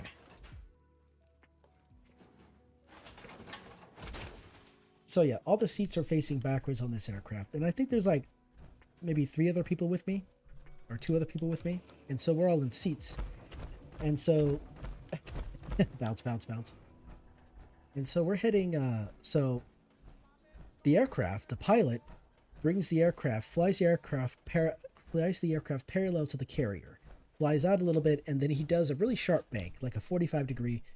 He does like a real sharp bank. I think he turns the aircraft like 45 degrees to one side, and then just kind of turns and lines up with the carrier, and he starts coming in. I can't see any of this. That's the thing, because since we're all looking backwards, we can't see what's happening out in front of the aircraft. We can only see what we see we see the inside of the interior of the aircraft. We don't see what else is going on. Why is everything floating? Okay, whatever. And when we trap, I go from like zero or whatever the speed is. I swear, I think my weight tripled. At this point in my life, I think I was maybe 127 pounds, something like that. When I left high school to join the military, I was 117. When I got out to the fleet, I was 127. And then when I left the military, I was 135. So I had gained a bit of weight since I was in the military. And sorry, so I'm just distracting myself now. So yeah, we hit the cable. So they bring the tail hook down on the aircraft, which is on the back side of the aircraft, and it catches the actual cable, and it brings us to a stop within just a couple seconds. It was brutal. I went from being like 135 to I felt like I have no idea what 300 pounds feels like, but it kind of feels like I was 300 pounds. It was a brutal landing. It was like it's kind of hard to explain. It's like if you were ever on what is it? There's probably some the theme park rides that could kind of. What the heck? That was wild. There's probably some theme park rides that could probably replicate the experience. But I haven't been in a theme park ride in a very long time. So, in fact, I think the last time I was in a theme park ride, I might have been 6. I might have been like 7, 8, maybe 9. I was a young kid. Anyway, very young. And so that was the first time I ever trapped on an aircraft carrier. And trapped as in landed on an aircraft carrier. That was actually pretty wild. It was an amazing experience. Okay, let's food. There we go. The second time I trapped on a carrier, I was actually launched off of it first. And during the so that was the deployment on the Lincoln was in 2003. 2003. And then a year later in 2004, I got deployed again. But instead of the Persian Gulf, we were deployed to the Pacific. And I was on the John C. Stennis. Oh, the Abraham Lincoln is CVN 72. The Stennis is CVN 74, and the Ronald Reagan, which I'll talk about afterwards here soon, is the CVN 76. So it was all West Coast carriers. Excuse me. So on the Stennis, the Lincoln. My experience on the Lincoln was pretty terrible. Like, it was the first carrier I've ever been on, but it was an old ship. Let's put it like that. It had wear and tear. And the people on there were not happy to be there. And some of those people made other people's lives more difficult by just destroying conveniences that would just make sense. Like, for some reason, there was a person or persons that would actively take toilet paper and just rip it apart, spread it all over the place, or shove it into toilets and clog up the toilet so the toilets couldn't be used. The Lincoln had potable water issues. Say, out in the ocean, obviously, when you're surrounded by seawater, you don't really have water to drink. And so you have desalination plants on the carriers to, provide water for the people in the crew. And they call that water potable water. Water to drink, water to cook with. And a lot of folks, they would drink water from fountains, but they also had to have water for showers and for the showers and everything. And so there were times where they would run out of water on the carrier, and folks would just be kind of stuck in the shower waiting for the water to come back. And it was pretty brutal. It was pretty brutal at times. I was in the shower one time and the water shut off, but I hadn't put any soap on me yet, which was a good thing. So there were some folks who kind of got stuck in the shower because they got soap in their hair or they got soap on their body, and they need to have the water come back so they can rinse it all away, right? So I never got punished for that. I never got stuck doing that. So that was a thing. But it got a nickname. The Abraham Lincoln got the nickname Stinkin' Lincoln because of how poor the conditions were at times.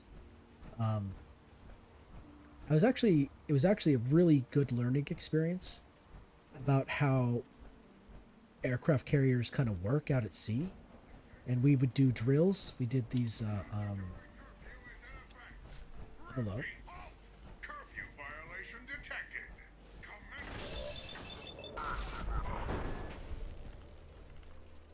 Wait for it. Wait for it.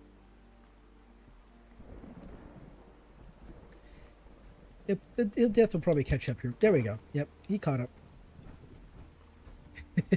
He died so quickly that he had to think about it for a moment. He had like factory reset his entire system. But yeah, the Lincoln was and here's the funny bit. Let's see, like I said, like I mentioned earlier, they were halfway through the deployment when I arrived. And so they sent me to do galley duty for those 90 days, for those remaining 90 days. Well, on the way back, so we were heading home.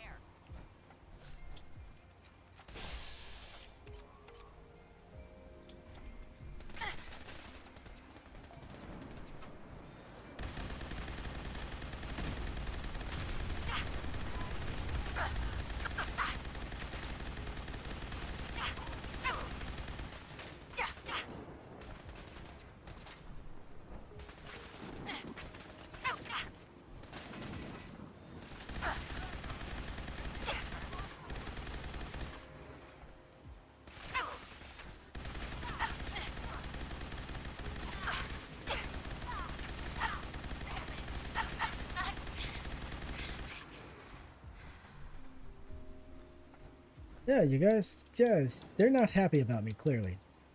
And on this playthrough, I destroyed the Brotherhood of Steel, so they're clearly not happy. Oh, yeah. So we were on the way home from the Persian Gulf, heading to Hawaii. And I went to sleep. I woke up the next morning. What the heck? Oh. Trouble.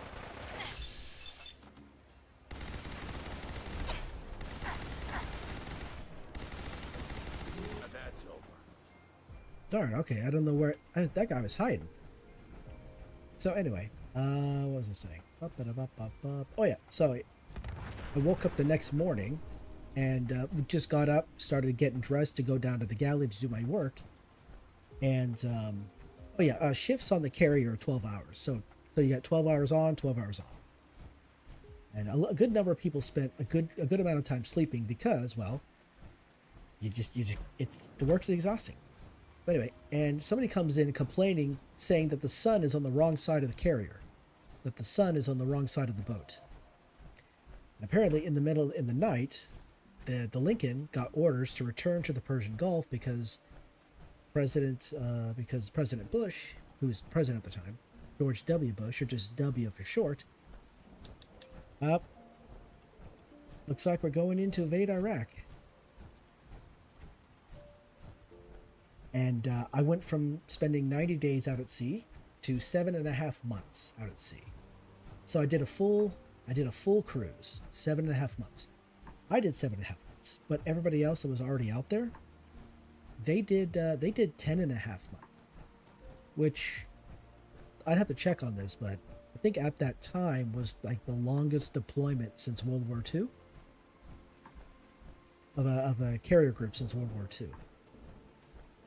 So, kind of, yeah. What is it? I guess you could say kind of record breaking.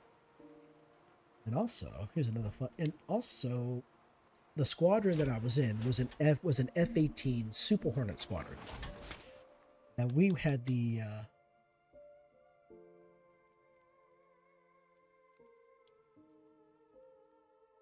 Echoes. Yeah, we had Echoes.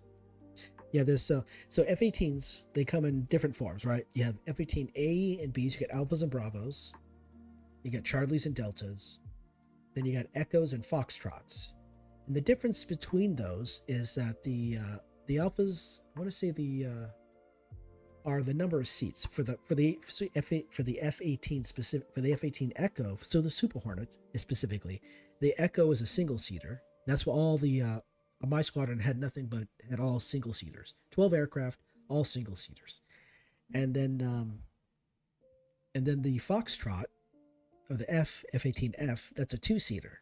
So there's a seat in front and one behind. There are two seats and they're like, right behind each other. Let's see. Oh, let's take that.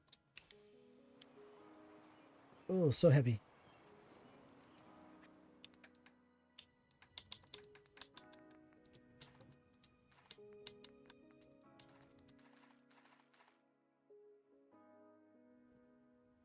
Is that everything?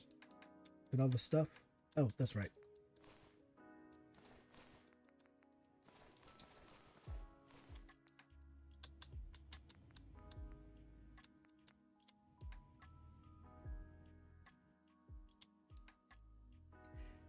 That should be all the things, yes?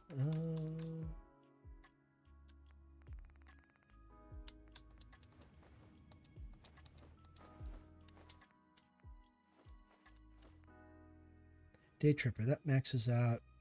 Oh, no. That one then. Buff Tats, buff out. Mentats, that's going to raise intelligence. Great Mentats, repressing beverage. That's fine. Let's put those away.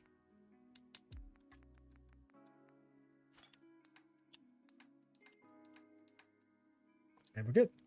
Cool. Oh, wait a second. Really? I put this thing right in the spot. Oh, Lord, I can't believe I did that. Wow, I parked it right in the spot where I can't get past. I can't get by it. That's just... that's so dumb. Why did I do that? That's so dumb.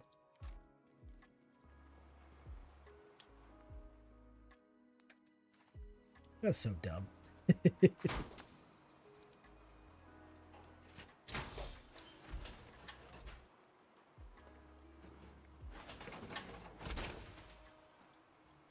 Oh, look at that. That's all goofed up. Look at that. Okay, yeah.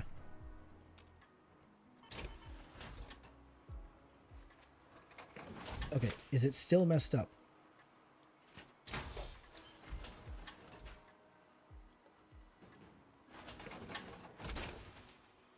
Yep, it's still messed up. Okay.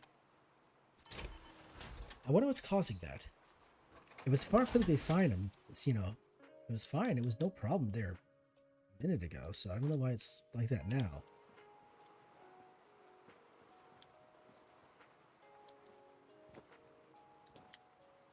Okay, I thought maybe the audio broke or something like that. There. What was I saying before I got distracted by this power armor? Oh, right, yeah. So yeah, we got turned around. So the boat got orders to go back to the Persian Gulf, and it turned into a 7.5-month cruise. And I went from the galley back to my command, and then from there I was trained to be a plane captain. I was in training to be a plane captain. So instead of going directly to my work center, where I was aircraft electrician or aviation electrician's mate, AE, instead of sending me directly to the shop, they just sent me to what they call the line division, which included the line shack, which included the plane captains and the troubleshooters.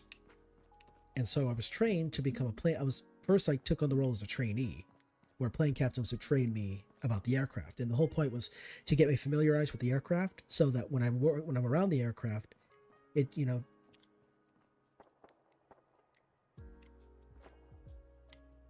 Okay, I have this strange feeling that the game wants me to stop playing.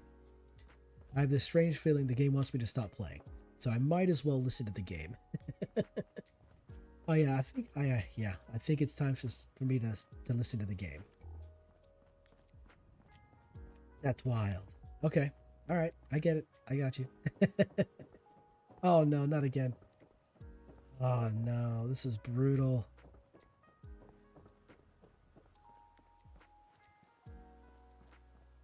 Okay, yep, I think it's time for me to...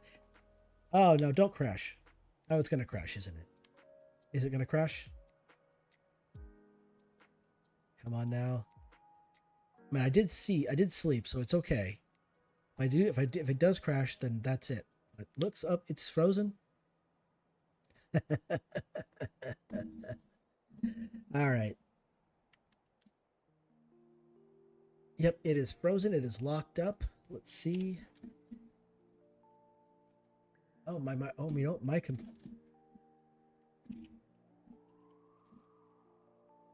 Okay, it looks like it's just the game that's frozen and locked up. Okay, well I guess I'll call it here then. Jeez. Dang. Okay, yeah, so all right, so I got sent to the line division, and where I to be trained on the aircraft. Not trained on important things about the aircraft, but the danger areas of the aircraft, to familiarize myself with the aircraft, all the different danger areas, where you can and cannot walk, when an aircraft is on and operating, the safe areas and the danger areas. And I was also being taught to be a plane captain, which was essentially it's not actually, I don't actually fly the plane. Plane captain is just he's like the ground safety person. So when the aircraft is getting set up to fly, there's certain process, certain steps you have to go through to make sure the aircraft is safe and ready for flight. And there's a bunch of safety things that needs to be done in order to make that happen. So, and then when the pilot comes out to get in the aircraft, then the plane captain assists the pilot going through all of the actual checks of the aircraft to make sure that all flight controls are working properly, that all surfaces are secured. The plane captain's job is to make sure all the surfaces of the aircraft are secure, because there's a lot of doors on the aircraft, and if any of those doors are open, even just a little bit, the actual, they call it the jet stream, the actual airflow over the things could actually grab the door and rip it off, and that door could be ripped off and sucked into an intake, and that would be bad, right? So the plane captain goes around to make sure all the doors are secured, make sure that if there's that all doors are on, make sure everything's good to go. There's no leaks, there's no damage or anything like that. They do inspections and things like plane captains do inspections of the aircraft. They call them pre-flight inspections. There's one inspection called a turnaround, which is a 30-minute inspection. And they call it a turnaround because the aircraft comes back, then the plane captain does a turnaround inspection, and then the plane craft goes back out again. And then the last inspection of the day is, what was it called?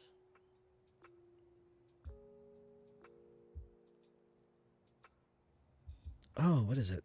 I forget the name of it. Well, it's the last flight of the day for the aircraft, and therefore you have to do a more thorough inspection. So instead of a 30-minute inspection, it's actually an hour and a half. Now, some plane captains can get the inspections done within an hour, maybe 45 minutes, because they know what they're looking for. They've done it so often that they know what they're looking for. If there's any differences or anything out of the ordinary, they'll see it. But if everything looks good, then they just move on. And post-flight inspection, I think that's what might be post-flight, because you have pre-flight, that's at the very beginning of the day, and then turnaround is in between sorties. When an aircraft takes off and it goes off on a mission and comes back, that's called a sortie. And so the turnaround inspection happens during the sortie. And sometimes the turnaround is supposed to be 30 minutes. But if you check all the things on the list, and everything's good, you don't necessarily have to take the full 30 minutes, but that's what the turnaround is expected to take 30 minutes. But some turnarounds don't take that long. And then you got the post-flight inspections, which is an hour and a half. There are these specialized inspections that sometimes the upper brass of the actual like they'll send people in. They'll have like people come in from outside of the command who are also military members, and they'll come in and they'll do like little what do they call them? They're not inquiries. They're technically inspections, and they're there to check the mission readiness of personnel. And what they'll do is, for us, when the line division, they would the gentleman to come in. This gentleman came in. I think he was like an E6. I think he was an E6. He was from the Marines, actually. And because, the Navy and the Marines, they're kind of, the Marines are their own separate thing. They do have their own mission, everything like that. But they're kind of lumped under the Department of the Navy. So you have the Navy, and then the Marines are kind of lumped in with them, and like under the same kind of command structure. So when I went to school in Florida, we had Marines in class with us. They had a different job number or different job title. Like I was AE, aircraft aviation electrician's mate, but they had a different one. It was still the same. It's just the name was different. That's all. Well, anyway, this guy came in, and I had just been a plane captain for like 2 weeks, and I got selected to go out and do this particular inspection with this guy from the Marine Corps. And we were out there for like 45 minutes to an hour or something like that. And he literally had the inspection manual, which is basically kind of like imagine like an 8x4 inch cards, but they're laminated, and they have all of the inspection, everything is printed on them. It's like a big huge like little ringed binder of these cards of this the inspection manual, but instead of like a big old binder, well, I can't talk. It's just like 6x4 inch cards, and he would just flip through them and ask questions, and then I went through everything from start to finish with him, everything like that. Apparently he was surprised that I'd been a plane captain for 2 weeks. Apparently I did well, because my supervisor, my line supervisor, after the inspection and everything, he came in and he said that the gunny was very happy with me. Was very impressed that I knew as much as I did for being as new as a newer plane captain. That I knew as much, and that I was experienced as much as I was. So I guess I impressed the guy. So that was good. But yeah, there's the silly things like that. My brain's kind of scattered. My thoughts are kind of all over the place right now. And so there's more and more stories, but yeah, I think it might be a little bit on the I think it might be time. What am I at? Oh, 3.5 hours almost, probably more. Let's see here. It's funny how the game's just sitting broken. Yeah, probably best if I actually just oh yeah, 3 hour, okay, 3:40 hour, almost 3 hours 40 minutes. Okay, all right, yeah. So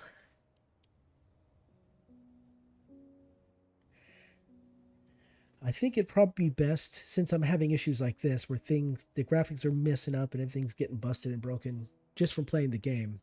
So I don't know what's causing it, but it's not a memory leak. Memory leaks would have happened much sooner. Some conflict, something's busted in the actual collection itself. So it'd probably be best if I updated the collection to the most recent version, which is going to completely break my save data, which means I would have to restart the entire thing over again. But here's the thought I've been having for a little while, is that instead of streaming the entire mod collection, instead I would just do an edited playthrough of the mod collection, where I'd go to different locations and do different quests, and if there are any particularly there any particular content in those quests that YouTube or Twitch might not like showing on stream, I could just edit those bits out and go from there. A million years ago, I was doing an edited playthrough of this game until Bethesda updated to the next gen and broke everything. And I wasn't paying attention when that happened. It just happened. And I could not unfix it. And so that's what I'm going to do, is just update to the newer part of the game, to the newest revision of the mod collection, and then probably just do an edited playthrough.